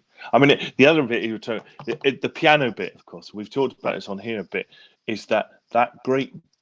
I don't know about America. I'd be interested to ask you, Canada and America. All the people. I mean, in the 40s and 50s in the UK, everyone had a piano. Everyone, you know, it was like one of the symbols of upward mobility was to have an upright piano in your house. So all those people, you know, one of the things they know is that kind of, you know, having people around the house, having a few beers and singing songs, somebody playing the piano. Yeah. So it's really interesting that they still get the piano up to the room so we can have a bit of a sing-song kind of thing. I mean, maybe different songs, but, you know, and, you know, I mean, obviously, I recognise that a bit. You know, Bob Dylan does that a bit. You know, that kind of, you know, playing the piano as a kind of, you know, social kind of social entertainment thing. You know, really, that's really. Talking of the sort of songwriting. So, have you read a book called "Written in My Soul" by Bill Flanagan?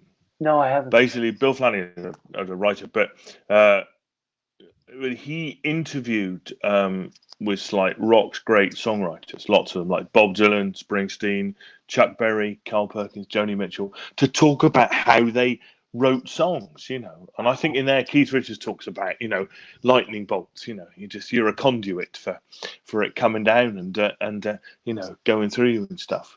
which is interesting. That if you're if you're going to go, that conduit thing doesn't pick and choose, the good people. It just picks people, Right. And in other areas they might be, not that attractive as people, but they have, I don't think Bob Dylan is necessarily the most attractive of people as a person.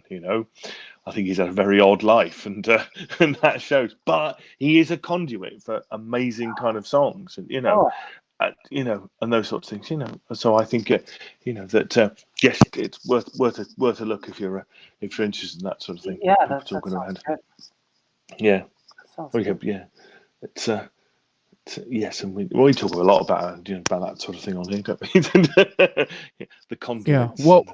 What I loved about the Rolling Stones when I was a young guy growing up, and I'm glad that you mentioned that Girl with Faraway Eyes, because the first time I heard that song, again, I was like you, Chad and Simon, young guy hearing that and thinking, what the heck is this? And then hearing just Mick Jagger's voice, And all my dreams will come true. Yeah. But I believe. I'm listening to that and I'm believing that. That's how great that song is. I'm believing that he's actually driving through all these red lights and praising the Lord. Yeah. Yeah. Wow. Yeah. And like, there's times where I'm making a Spotify playlist and I'll put something on like that.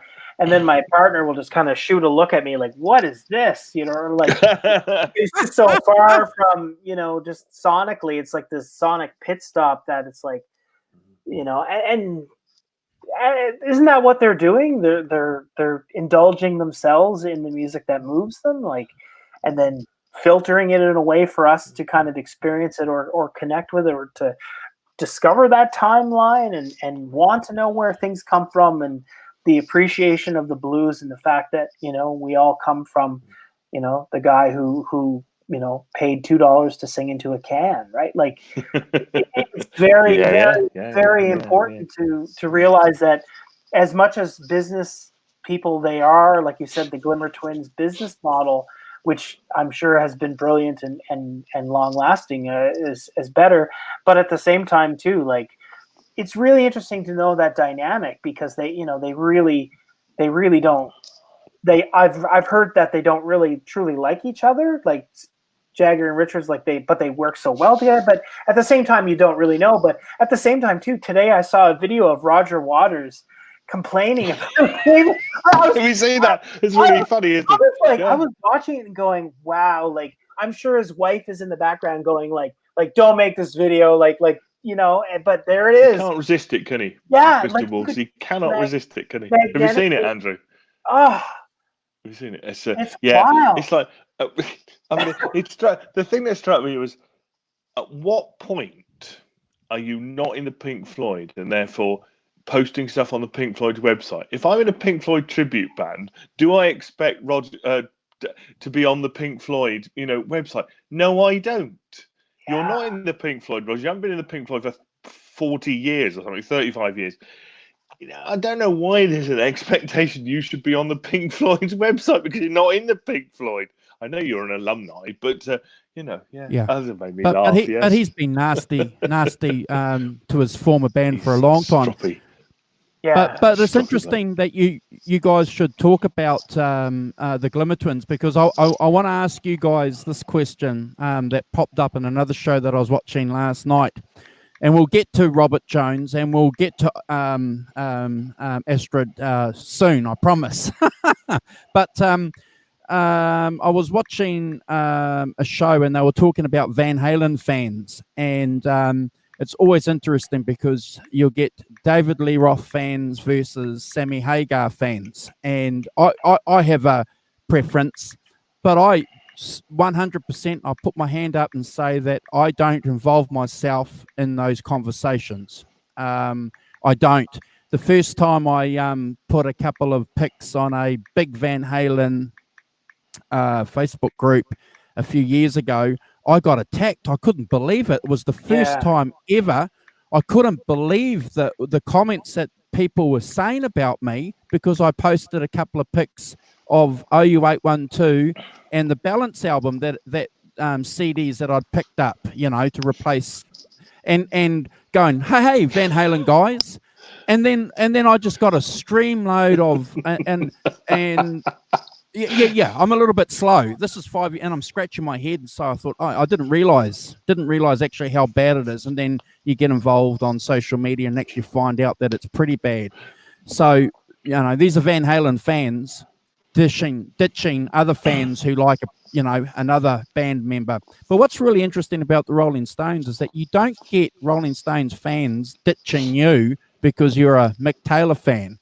And Mick Taylor fans don't ditch Rolling Stone fans who say, well, I'm a Brian Jones fan. I've never experienced that.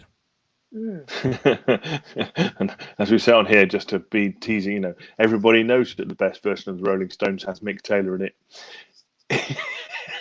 Yeah, I'm not going to call complete nonsense, but it's fun. But I'm not going to argue with you, Simon, because that's where I lean. But we've got Dave, and Carl. But Dave and Carl, they don't lean that way at all. That Brian Jones nuts. Quite right. Yes. And they're fine with the new boy Ronnie Wood. Yeah, Richard been said in the Stones for 45 years. They still call him the new guy. Yeah. That's one of my favorite things. New boy Ronnie Wood. How long has he been there? 45 why did Mick years. Taylor leave? Like, what was the drugs?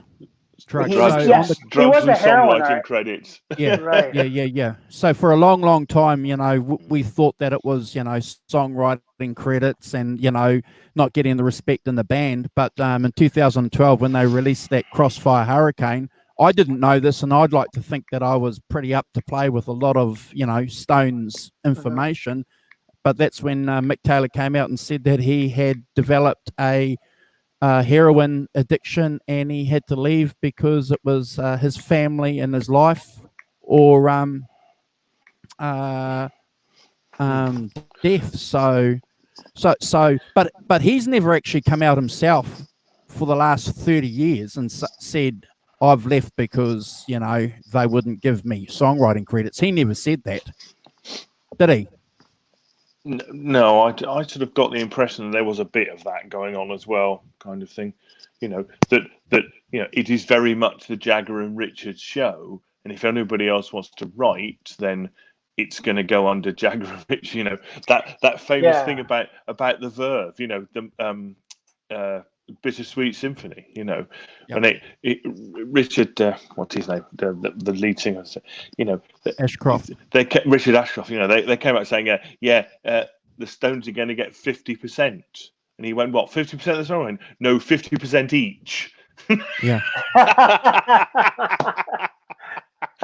Jagger gets 50% and Richard gets the other 50%, and you get the best part of nothing. I think they've done a deal now, but yeah. Well, that means you get nothing. Yeah, that's quite good. But I think what we have to do is we have to take these guys at their word. If Taylor said that he split the band because I think drugs were a heroin, major part of it. Yeah, absolutely. Yeah. Was that the worst decision he's ever made in his life? Maybe, but if he's looking back at his family and his wife and his staying kids alive, saying, yeah, the best good point, he ever Simon. Made. Yeah, well, that's right. Made, Yeah, that's right. If I'm still alive today, well, maybe that's the best decision. I've made the worst decision and the best decision. And I guess he still gets money from the Stones albums he played on. Oh, guaranteed. You don't get songwriting, but you still get royalties from sales of those, the residuals and stuff. And he played on some really good Rolling Stones records. So I mean, the best. Yeah. Oh, look at that! It's just Do you know what? I have an opinion about this which is interesting is I don't have the background fully of what you guys are laughing about because it sounds like it's really good. And we're just being contentious because of that thing about you're either a Brian Jones fan or you're a Mick Taylor or you're running. And of course, it's not like that at all. I just say it to be contentious, to laugh, Of course, and it's like there was a time, though, I find that even growing up and listening to the Stones, there was a push-pull that happened with Mick Taylor and Keith Richards in terms of guitar sounds and duties that was very distinctive, where Ron Wood was filling space, where Mick Taylor was creating room for Richards, and Richards creating room that's very different from Ronnie Wood. And that just comes from listening to, from my opinion of listening to the music. But in terms of like spatial, it's kind of like the secret to those Zeppelin songs is the space. They sound so big because there's space and room for everything. Where, you know, sometimes Ronnie Wood's playing like in terms of a strat and a thin kind of like, it's just like he's noodling for the set. Like if Ronnie Wood had food poisoning and couldn't go on a live show, you'd miss those slide bits. But sometimes he's just like dancing more than he's playing the lines. And I mean, I love Ronnie Wood, and I think, you know, the 7 days Dylan cover he did at that Dylan tribute, it was one of the best tunes of that whole night. I just loved it. I thought it was great. But at the same time too, like Mick Taylor had this like blues, but he fit with Richards in a way that I just think, I don't think there was ever that chemistry, you know? I mean, what's a unique thing? That thing about Mick Taylor played all those beautiful kind of lead lines and stuff. Wasn't it we described it on here as being more clearly defined as lead and rhythm. Yeah. Whereas Ronnie Wood and Keith Richards, and I think Keith Richards likes this the best. You know, it's like that. You know, you don't quite know who's playing the lead and who's playing the rhythm. So at some point, they're both doing it. So it's that interweaving thing. When Brian Jones is more in that space, but also bringing a big artistic kind of thinking. Brian Jones is the man who could pick up any instrument and get a tune out of it, you know. And I think, you know, we've talked about this a lot, you know, that you know, Brian Jones's influence on the early Rolling Stones cannot be underestimated in terms of, you know, being able to pick up a sitar and get something out of it, pick up a whatever and get a tune out of it, you know, play the slide guitar, you know, teaching Keith the open tuning things, which he, you know, we're convinced he must have done before Ry Cooder did, you know, as Keith repainting history a bit. But, that's what Keith does. But you know, it's that they are three distinct things. But actually, Brian Jones and Ronnie Wood are closer together than the Mick Taylor thing, which is a different thing in the middle. And if you want a clear illustration of the differences between Brian and Ronnie Wood and how good Mick and Keith played together, that Sympathy for the Devil on Get Your Ya-Ya's out when Keith is playing the first guitar solo, and then Mick Taylor comes in and plays those lovely little flourishes up the neck and then does that second solo. Yeah, you know, I don't know how many people I've turned on to the Rolling Stones by saying, listen to that song. Listen to that song, and you'll get an appreciation of how glorious they were together. And yes, absolutely. And the Live in Brussels thing, Andrew, that phenomenal. Is phenomenal. Mick Taylor's. I don't know if you've heard that, Chad. Have you heard the Live in Brussels? I 72, have, which is Mick Taylor. It is absolute, you know, absolutely brilliant on that, all over that record. You know, those beautiful kind of lead stuff that he does on there, really, really cool, and stuff that I really like as well. But that's, you know, but you're right, there, you know, different things, and you know, but as I say, I think Keith likes that Ronnie Wood intertwining of things better than he likes. So I mean, you know, for instance, you know, there's a lot of stories about Eric Clapton being, you know, asked, and Rory Gallagher and people like that, you know, more in the vein of Mick Taylor, but not in the vein of what Keith really, I think, likes from a fellow guitar player. You know, you're going to have two guitar players in the Stones, and they're going to be more like Ronnie Wood than they are Mick Taylor. Yes. Keith's got his way out of it, you know, kind of thing. Yeah, I don't think anybody will be what that was because of, I don't know. It was, I don't know if it was the time. It was just the way they worked together was just very different. Can I ask you a question, Chad? You've played in bands, and I'll ask you this question too, Simon. I think I may have asked you this in past episodes, but so when you've played in a band and you've gone to a band and there's been clearly a leader in this band but you're technically better. You know your pentatonic scales, you know the blues scales. You might have a better ear. You might have pitch perfect, hearing, but you've gone into this band, and the leader of the band, like I was saying before, just doesn't have the technical ability, but clearly is the leader. How would you feel knowing that the leader of this band knows bugger all, and I know more about music than you do, but I've got no leadership role to play in this band, because it's clearly not my band. That's an interesting dynamic, I think, that some bands have. Have you ever been in that position, Chad? Yeah, very, very much so. I was very lucky, though. The last go around that I had with the Wheelhouse, the videos that are on my YouTube channel, the band that I had was fantastic in terms of the singer had way more experience than we ever did, but he would kind of put up with us. He was a little older than us. Well, what was his name, Chad? Bill Patterson is his name. Bill Patterson. He just phenomenal singer, and he just really, really good. But he kind of like he knew what we should have done, but he let us kind of get there ourselves. Like I think it was more about the relationships. But I find it's interesting that you say that, because like right now, I think I would find it very difficult to be in a band, because I kind of have this idea of how I would want things to be or want things to go, and to the point where like even like the banner and the decision and like all that stuff, like if we want to do something, let's do it serious, and that's just part of my personality. There was a time at the beginning of the band where I was very passive, but as I learned more, I'm more confident in the sense that if I'm not in a position where we're not making good decisions, it's wasting my time. It's kind of like I'm really turned off in our local scene here where I live on the East Coast. There's lots of bands, and I'm just talking about weekend warrior bands who gig. They bring music stands on stage, and they're reading lyrics, and they're looking at iPads, and it makes me really upset, because I've annoyed the person who I live with. Yeah, I've annoyed the person that I live with, spending hours learning the note for note solos so that I can be in the moment and hopefully step outside of learning the solo when you play it live, and hopefully you get to see something happen organically.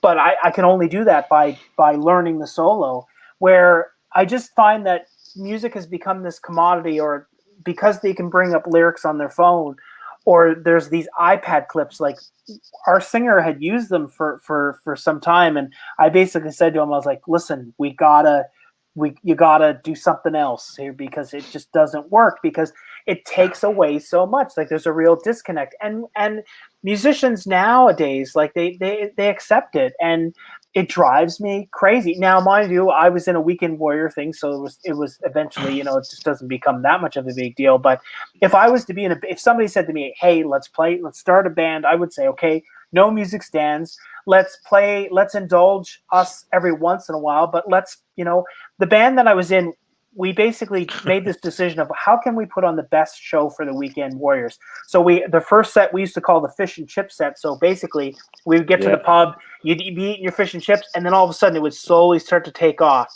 The last song of the first set, we would do something really, really fantastic so that people would go, I'm going to stay for the second set. I normally wouldn't.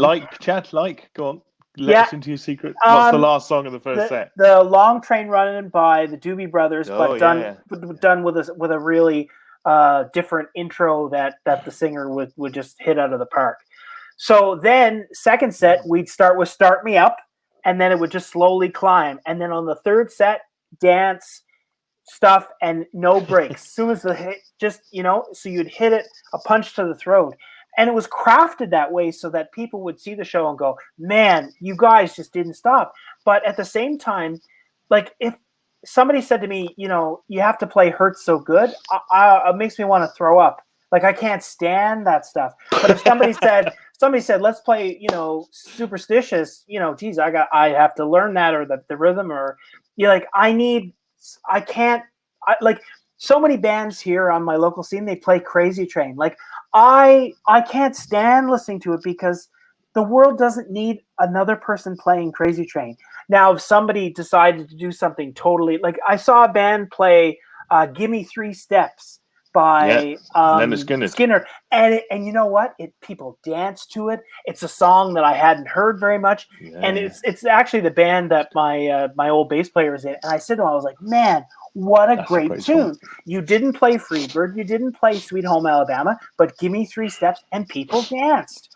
And that's where I think the finding the right thing. And you know what? A band you need a leader, and you need somebody who'll say, listen, I think if we do this, this will be better. Like Sammy Hagar talked about it. You know, Dave made a lot of decisions about what the show looked like, and then Sammy did the exact same thing. So I think that you need that type of direction, because there's always these passive personalities. Robert told me, I asked him what the Stones were like as people, and he said Bill Wyman and Charlie Watts were the two most normal, straight ahead, just plain guys who were nice guys. He said Charlie Watts was one of the nicest people on the planet, just a nice guy who was just like, yeah, I'll just do what I need to do.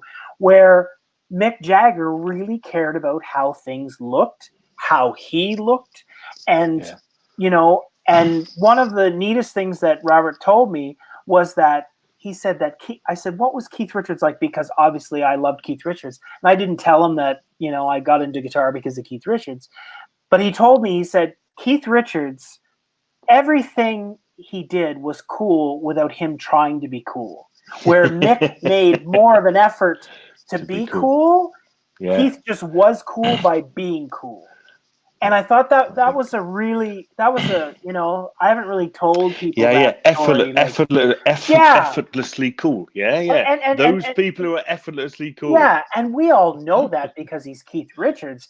And, you know, Keith Richards doing anything, you know, maybe not the heroin, but anything else, he looks he looks great. You know, when I saw him on SNL doing his solo stuff, that Talk Is Cheap album, that was another milestone for me, because he was so cool.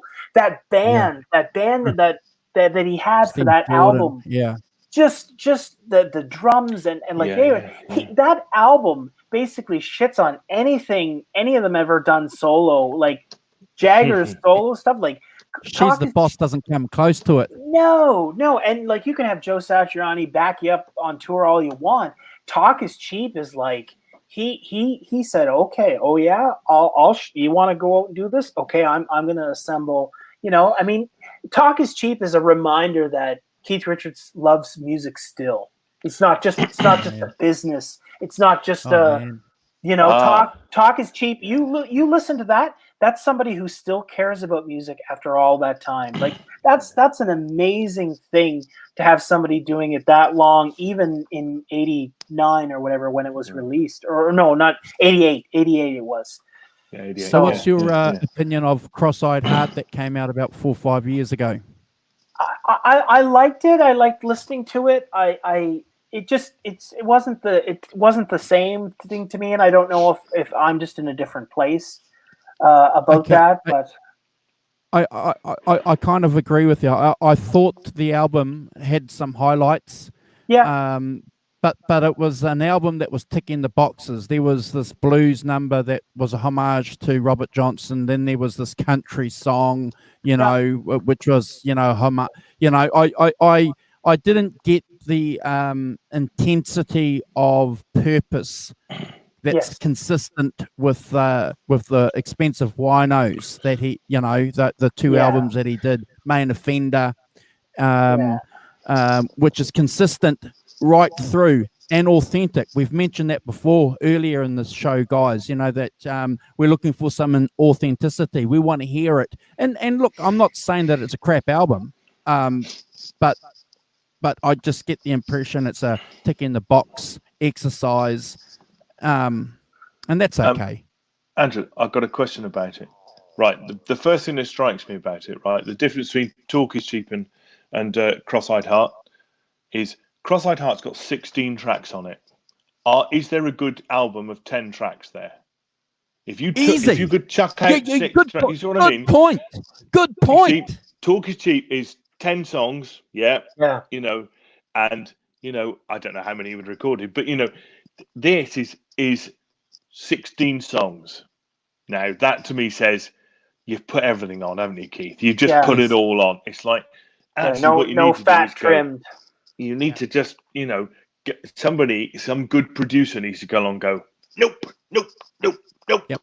These are, these are the best 10, and these are the best 10 in a certain running order. So, that song might not be the great song, but it fits really well in the running order of things. Yeah. So I would say that, and I'm not familiar with it particularly, but I would say that that would be my question: is in that 16 song, is there a good 10-song album that is actually better than that? Well, that's a future show for us, gentlemen. Maybe maybe in a month or so, when we've listened to the album a couple of times, to come back with the 10 songs that you think should be on that album. That's a good idea. That's a point, good idea.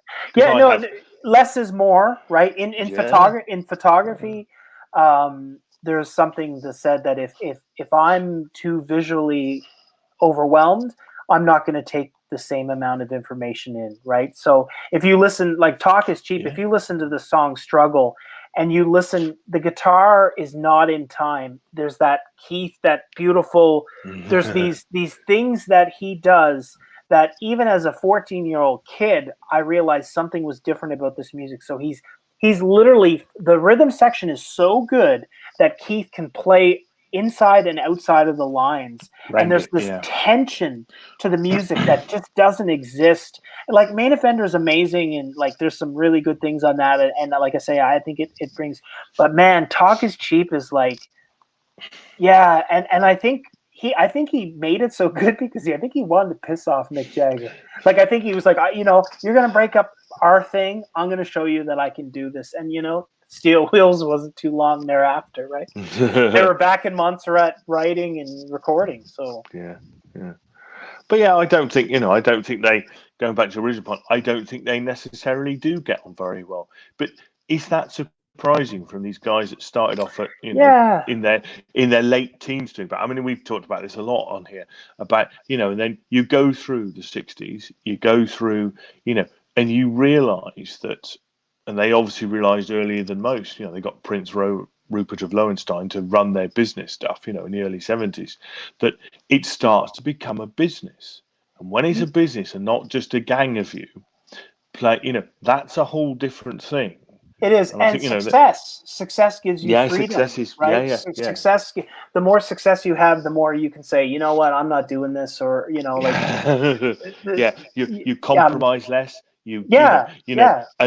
And if you've got two people who are, and this goes back to your point, Andrew, earlier about being in bands where there's a leader, and I spent a lot of time in a covers band, where my friend Ian was definitely, he was the lead singer, the lead guitarist, basically he set the tone of what the band was, and that's, by the way, that's fine. He should, that's what he should be doing, yeah.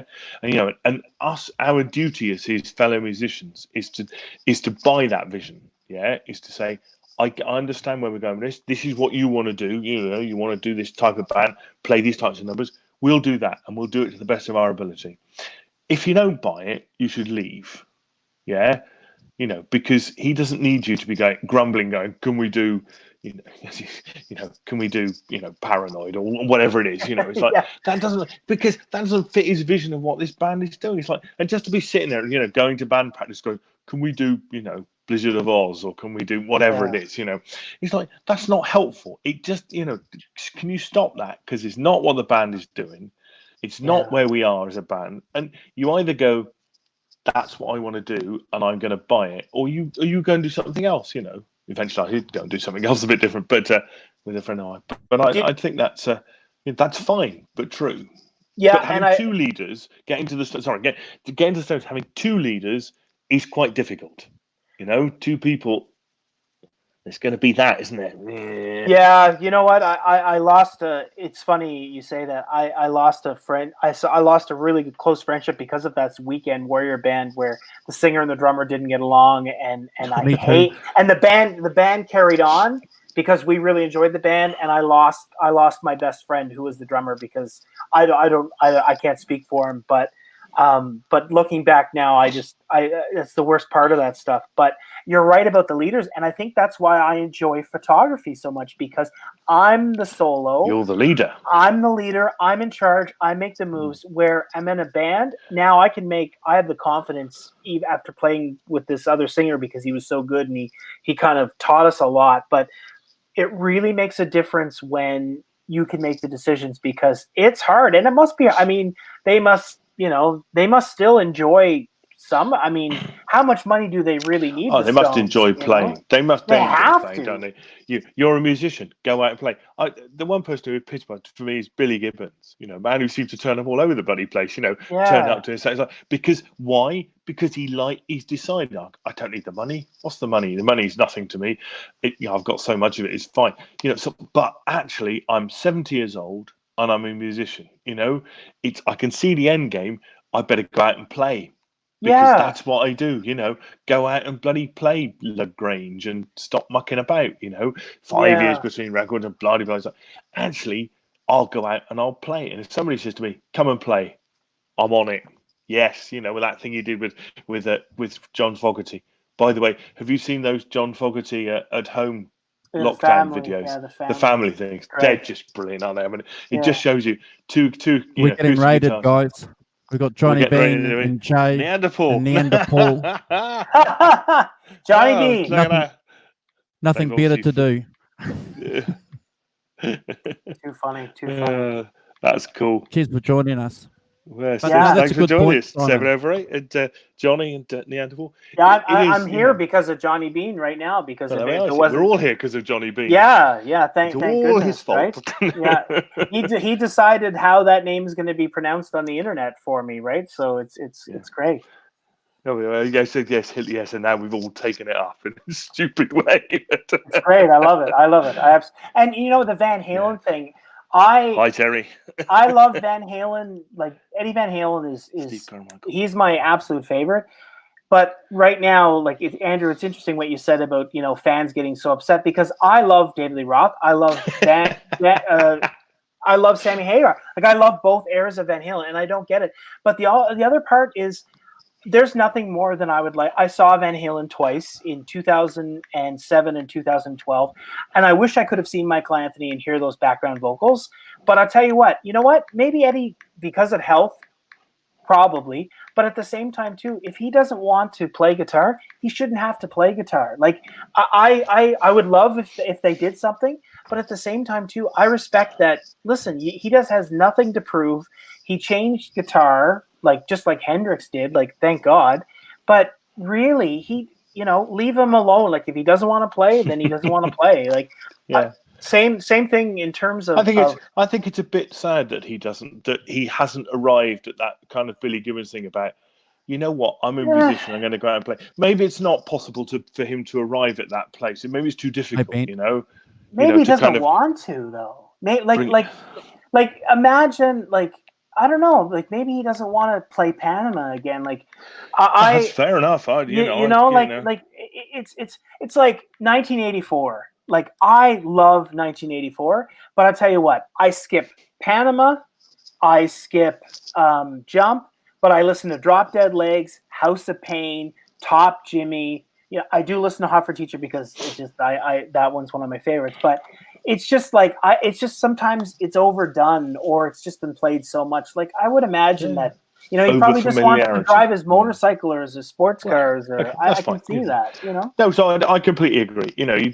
As I say, the other side of it is, if you're not feeling it, don't do it. Yeah, completely. Exactly. I feel the same thing about a bit, because I'm a bit older, but with Robert Plant and Led Zeppelin. It's actually, I'm not going back there. To sing the songs that I composed when I was 19 or 20 is quite difficult. Yeah. And, they have to be in a different context and stuff. Whereas if you're going to go back and do Led Zeppelin, it's going to be in the Led Zeppelin context and stuff. And if you're 70, whatever it is, it's I'm just doing some other stuff. Actually, I'm make more music, more fun for me, doing more things by not doing it. And I respect that. I respect that equally. unfortunately for me, with Led Zeppelin, I can't listen to a lot of Led Zeppelin now because I've just been listening to it for so long. And when I hear it on the radio, you know, I'm a Led Zeppelin fan, don't get me wrong, and I appreciate everything that they've done for the music that we love. Yeah. But I can't listen to it. It's like Pink Floyd. I just can't listen to Pink Floyd anymore. You know, just how many times do you have to listen to, you know, Dark Side? Yeah. See, whereas Dark Side of the Moon, if I listen to it, and I do listen to it for Dark Side, transports me back when I was 14 years old. I had a room at the top of my parents' house. We had a 5-story house, and it had a parapet along the front, which looked out over the city, Bristol, where I live. And I could lie out on it in the dark with Dark Side of the Moon on in my room with the window open and just lie there. And I see, and that transports me back to that, which I love, and I still love it. That's great. Yeah. Go on, Kubrick Lover's got a question for you, Chad. There we are. Okay. I don't know if you could see it. Can you see it? The way you feel about your photography is me with my guitars and MIDI keyboard with my GarageBand program. All right, I have total control. That's not what I said. Yeah, I think it's about finding what moves you or what motivates you, right? Like that's the thing about what makes YouTube so great in terms of, you know, like the niche that people have carved out, like the Johnny Bean channel, the stuff that I've learned that I could listen and geek out about, and like all the stuff, like I obsessively know a lot about that stuff, but I've just learned so much from those guys in terms of like Andy Summers or the details about the guitars that I thought I knew, and that I just, there was some more underlining stuff where guys have done deep dives. So it's so great. Like YouTube is just, I feel lucky. Like I don't have a television in my apartment. I just, you know, I use YouTube. I'm not interested in television anymore. Just YouTube has just been this amazing thing. Right? Same here. Television rots your brain. It's true what they said 30 years ago when they first came out with that motto. It rots your brain. It sure does. But it's the other thing that's super important too. It's like the support. Like I think, like I wouldn't have done the music that I did without my parents. Like if I didn't have my father, like my father used to basically, he was a guitar player, but he was kind of a failed guitar player where he couldn't really figure things out. So he would let me, when I was probably like 11, 12, when I picked it back up again, he said, if you can figure out the intro to Sultans of Swing, I'll let you stay up later. So like I would be motivated to like learn little bits so I could show him. But you know, the millions and millions of times that they lugged gear and like all the sacrifices that my parents did and my mother, you know, like I'm so lucky that it was the two of them that gave me, you know, my first guitar, but the support and the importance of that stuff, like I wouldn't have done anything without them. They were, you know, did just he play very lucky. Bands? Did he play in bands? He did when he was younger. Yeah. So yeah. I think it was cool for him. In the 60s. Yeah. In the 60s, So he had a 60s high school band. So it was, I think that was it. Because like he was really into hockey and he played hockey, and never once did I wasn't sports oriented. It was always good music for me. But I never once heard a comment or like you should, you know, I think they put skates on me once. I didn't like it. And that was the end of it. I was never made to feel crappy about that. It was always like, find what you want and go towards that. So I think that's the key. Like that's what this YouTube thing is it's this, find your niche, find a community, make connections, learn things, influence other people to find other things, or, you know, this conversation here, maybe somebody will dig out Talk is Cheap or what have you, right? Like it's go and look at Robert Frank photographs. Or completely. Exactly. That's exactly my view of it as well. This is, you know, that however kind of, you know, but there's education in this, you know, talking 100%. About these things, talking about these people, talking about stuff, you know, Andrew doing his, you know, Exile on Main Street thing the other, you know, last week, the week before. It's just, if it persuades one person to go back and listen to it, go and look at Robert Frank, you know, to me, that's what this is about. Somebody comes across it in the future and they go, what are they talking? Who's this bloke Robert Franks they're talking about? And they go back and they look at what he did with the Stones and the American series, photography. Do you think to yourself, then it's blooming worth it? Tick. In a big way. I feel that Huge. Very strongly, that that talking seriously about things and trying to digging into things and trying to work out even though it's theory, even it's an opinion piece, that's fine. Have a different opinion to me, but I've got an opinion about things, I've got ideas about stuff, and I don't care if they're wrong or if the idea is you put them out there, see what people think, or they might come up with a better idea. That's even better. It's a bit like the science thing. People do something in science, put it out, peer review it. It either works for them or it doesn't. You can move on, very small steps. So I'm I think I'm that, and YouTube is a really egalitarian. Everybody can do it. Everybody can do it. Good and bad, but yeah. Well, you look at some of the channels, that we follow. The Guitar Show. We had Ramon Goose on here a couple of weeks ago, who did this wonderful video tracing the history of Eric Clapton's album, the Beano album, and talking about the amplifiers and 5 Watt World doing a similar video of just ordinary guys putting time aside from their daily lives, geeking out and getting this information, reading the information, which I find is fascinating. It's interesting because we'll all sit down and watch a video, but someone has to do the research. There's old-fashioned research. You have to go back and look at some old guitar magazines, because there's discussions about what speaker was in the amplifier, so you have to go back and, because if you're going to broadcast on YouTube and talk about something with some authority, even from a fan's perspective, you have to back that up. Yeah. And that's the good thing too about it, because people are doing that homework, or they're saying very clearly, look, I don't know what speakers were in that amp, Simon. Can you guys drop some comments below? Because I'd love to know. Yeah. That's really good. Yeah. Was there a treble booster used or whatever? Well, look at all the Van Halen stuff that he said to throw people off. On purpose. Yeah, and I mean, it wasn't really until like the first time I heard Mike Soledano tell that amazing story about looking at the Marshall head being bone stock, and I had heard that it was stock before, but to hear him tell that story, like it was bone stock, like that plexi was bone stock. Like I love listening to Soledano's. He's amazing. His stories are fantastic. Well, I'll tell you what's really good. The Tone Talk interviews. With Mark and Mark Hartensky and Dave Fred. They're really good. Check them out, guys. If you haven't spotted them, they're really good. Because they've had Mike Soldano on a couple of times, I think. Yeah. That's all really interesting. I love all that kind of digging into, those.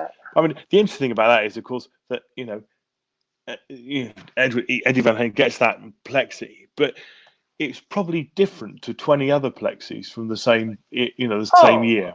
And it may have had something specific about it that for some reason, zeitgeist, whatever, that, when it was put together, those components, those bits made it sound a little bit different to another, all the other ones, or, the majority of the other ones. I mean, and I've heard that a lot, but, with those kind of, those era Marshalls, that they didn't all sound the same by some distance, they're like fingerprints, right? They were all different, and that story though, Soledano of Eddie saying, on Valentine's Day being like, I'll be there to get the, and he said he must have thrashed that truck with a 454 in it. He said because he got there in half an hour from Coldwater Canyon or whatever, and it just I was in there, the Tone Talk where Soledano was on there.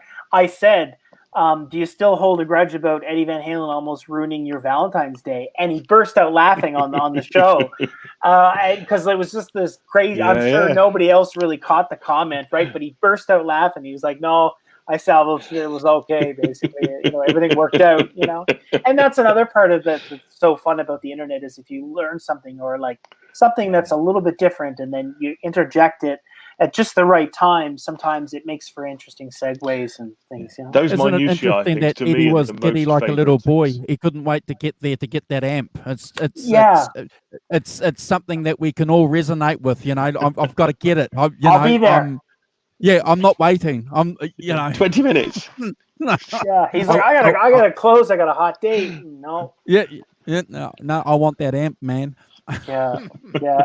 And he sent it, and then he sent him a check, basically, like he loved it, and he's like, yeah, I'll send it. And then he ordered, I think, 2 more. I think there was 3 of them. Isn't it interesting though? You have to take Mike at his word, don't you? Because no disrespect to Eddie, but if Mike is saying clearly what's in that amp, if it's stock, we have to take him at his word because he knows. Yeah. We know that Eddie was participating on other things as well, but he was also very, very, very clear in putting people off what he was doing, and telling porkies in interviews was something that he did regularly. Yeah, and the Jose mod thing, he just did that so that people would get business. Now the Jose mods are amazing, but that amp being bone stock, I mean, Soledano, just to show you what a class guy Mike is, the 5150 was a total ripoff and a copy of the circuitry of that. But at the same time, what does Soledano do? Pulls the Michael Anthony and doesn't badmouth anybody. Just a prince of a guy. So wow. What a fair point, like you said, that we're going to take him at his word, because I certainly would, because I think there's a guy who just feels blessed to, make amps for everybody from Clapton to Knopfler to Eddie Van Halen. I mean, talk about a legacy that, Soledano. Yeah. And that's the side to us, I guess, that we love as guitar players, is we love to know the folklore, the history, and as long as there's a little bit of myth to it, then there's always something that maybe somebody will know or dig up.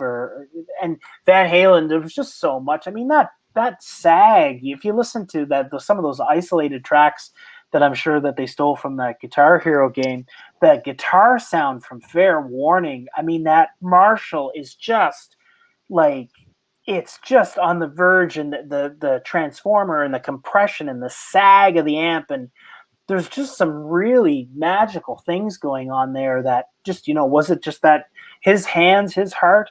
And I love that quote that Mac Brutt, his personal manager now, says, he said he heard Eddie Van Halen one time play through a Fender Super Reverb with a stereo chorus, and it sounded just like Eddie Van Halen. Yeah. See, and just doesn't everyone say that? Doesn't everyone say that about great guitars? You give them a Woolworths guitar and a blooming Fender, it still sound like them. Damn. Yeah. Look at like somebody like George Lynch, who is known for an amazing distorted guitar tone. I was just actually tonight before the show, I was listening to Wicked Sensation Isolated, and it's doubled. I didn't know it was doubled. So you hear, and he's playing it just a slightly bit kind of together, tight, but off in some places. And I think to myself, well, that's probably why it's so thick sounding. And I guess it's just the journey of discovering what we like. That's part of the fun of it, I guess. Do you think you might be using a pitch, a pitch, one of those Eventide pitch factors, maybe? Lynch, you mean? Yeah. I'm sure he had it. I don't really hear it because it's more of a direct tone. Like you can hear more of the amp. I know he had a lot of Jose modded Marshalls, but I mean at the same time too, if you listen to, and I know we'll get into this at some point, but For Unlawful Carnal Knowledge, the guitar sound, because it's so wide, spectrum wise, it doesn't cut. So I'm sure the live sound engineers during that tour must have had to really crank. Like Eddie Van Halen must have been super loud, because that's not the type of guitar sound that really cuts through a mix. Like he must have been blistering loud. Now, mind you, you get that massive wet, dry sound, but at the same time, does it occupy the same space? Like, I don't know. There's such a It's a difference between having a really big sound and it cutting through, isn't there? You know, being something, you know. That's been my argument for a long time. That wet, dry, wet sound that he was getting, certainly the dry amp had to have been really loud. Had to be. Had to be. Yeah, very good point. Yeah. But I look forward to doing a Van Halen show. We'll have to. Like I said to you, you've got 6 months for the 30th anniversary of For Unlawful Carnal Knowledge. That's great. Can you believe that came out in 1991? I just can't. Yeah. Can't believe it. Can't believe it. Yeah, and wasn't it Andy Jones who produced or who engineered it? Johns. Right? Andy Johns. Johns. Yeah. Johns. Yeah. Phenomenal. Younger brother of Glyn. Phenomenal. Yeah. Zeppelin. Phenomenal. Yeah, the Zeppelin guy, the younger brother of Glyn Johns. Wow. The Who and all those. Yeah. The Johns Clapton. Brothers. Yeah. Clapton. Yeah. The whole lot. You know, and that fabled, what is it, 4-mic drum kit. So Yeah. 3 mics. Yeah, that's Glyn Johns. Yeah. Okay, so what does wet, dry, wet brother. mean? So basically, that's the center amplifier is dry, basically, and your two left and right amplifiers, Kubrick level, at a real basic level. The amplifiers that your effects, your delay, and your modulation are going through. So that's a wet, dry, wet. But it is just your delay and your modulation and the sort of ambient effects. It's not your drives. Yep, that's correct. Interesting. So plenty of good videos. In fact, there was just a video done last night by a guy that we watch explaining wet, dry, wet. So it's fascinating. And again, you know, we didn't know this until we got Guitar World magazine when Eddie's talking about that. No one knew what wet, dry, wet was until. I didn't know about it until about 2 years ago. Just pay more attention. Until, well, you know, we're just bluesmen, Simon. You know, you just plug it into the amp, you know. Wet, dry, wet. I mean, Muddy Waters never used that. What's that got to do with me? Yes. Well, this was wet. You know. Yeah, and this was dry. Yeah. You got it. Hey, look, I'm just mindful of the fact, guys, that we've been on for 2 hours and 20 minutes. It's I told you somebody talks too much. Chad, I'd love to get you back. Love you to come back on. To have you on. Really I've had cool. such a good time. Really cool. It's so fun. Yes. Yeah. So Simon and I do this slot regularly, obviously. So we're happy to sort of work something out to make something fit with you if you want to come back on and do a show with us in a couple of weeks to do part 2. We didn't get to talk about Robert Johnson, and we didn't get to talk about Astrid and Simon. And Simon didn't get to ask you any questions about Robert Frank. So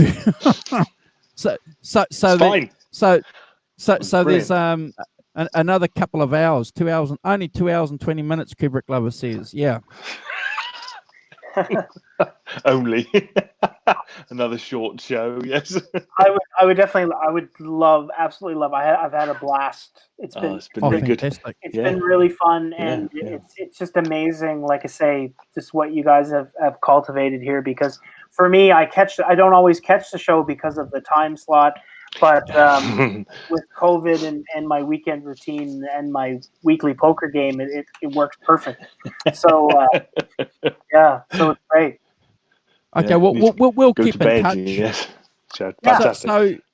So when we went live, what time was it in Canada? 2:30 a.m. Okay, what? So now it's 4 or 5 o'clock in the morning, is it? Yeah, the sun's coming up. Yeah, I see that. Holy cow! Wow, holy beautiful. Cow! Yeah. Sun's well and truly up where I am, but. So I'm just trying to work out, Simon, if what would be easier to do a show with you, Chad, earlier? I'm pretty flexible, but if it was like 1 hour earlier, that would be even easier for me, I think. I could do that. I could do that. That's fine. I'm normally no up. Problem. I don't sleep that well a lot of the time, so I don't care. This is such fun. I'll get up. Well, when it goes to winter, it's an hour. For me, it's an hour earlier anyway. So it kind of tends to be 5:30, not 6:30 for me. So that's fine. If you come back on, we can do an hour early. Yeah. And it's 1 a.m. Where Johnny is. Over on the west coast, the best coast. Is that right, Johnny?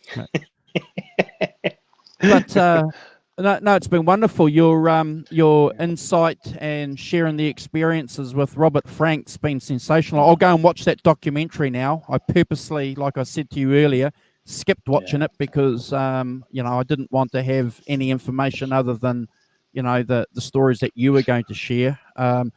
Very, very interesting that he thought that the Rolling Stones and Keith was very cool. That's effortlessly cool. Effortlessly cool. Effortlessly cool. That's the key thing, isn't it? Effortlessly well, cool. It's just cool when a 90-year-old man kind of talks about that, basically the construction of half of my musical identity of worshiping Keith Richards and Eddie Van Halen, and then to hear this 90-year-old man say, he was cool no matter what he did, right? And kind of drove Jagger a little crazy. He said you could tell Jagger was wished he could be more like that, but the more he tried to be like that, the cooler Keith was. So.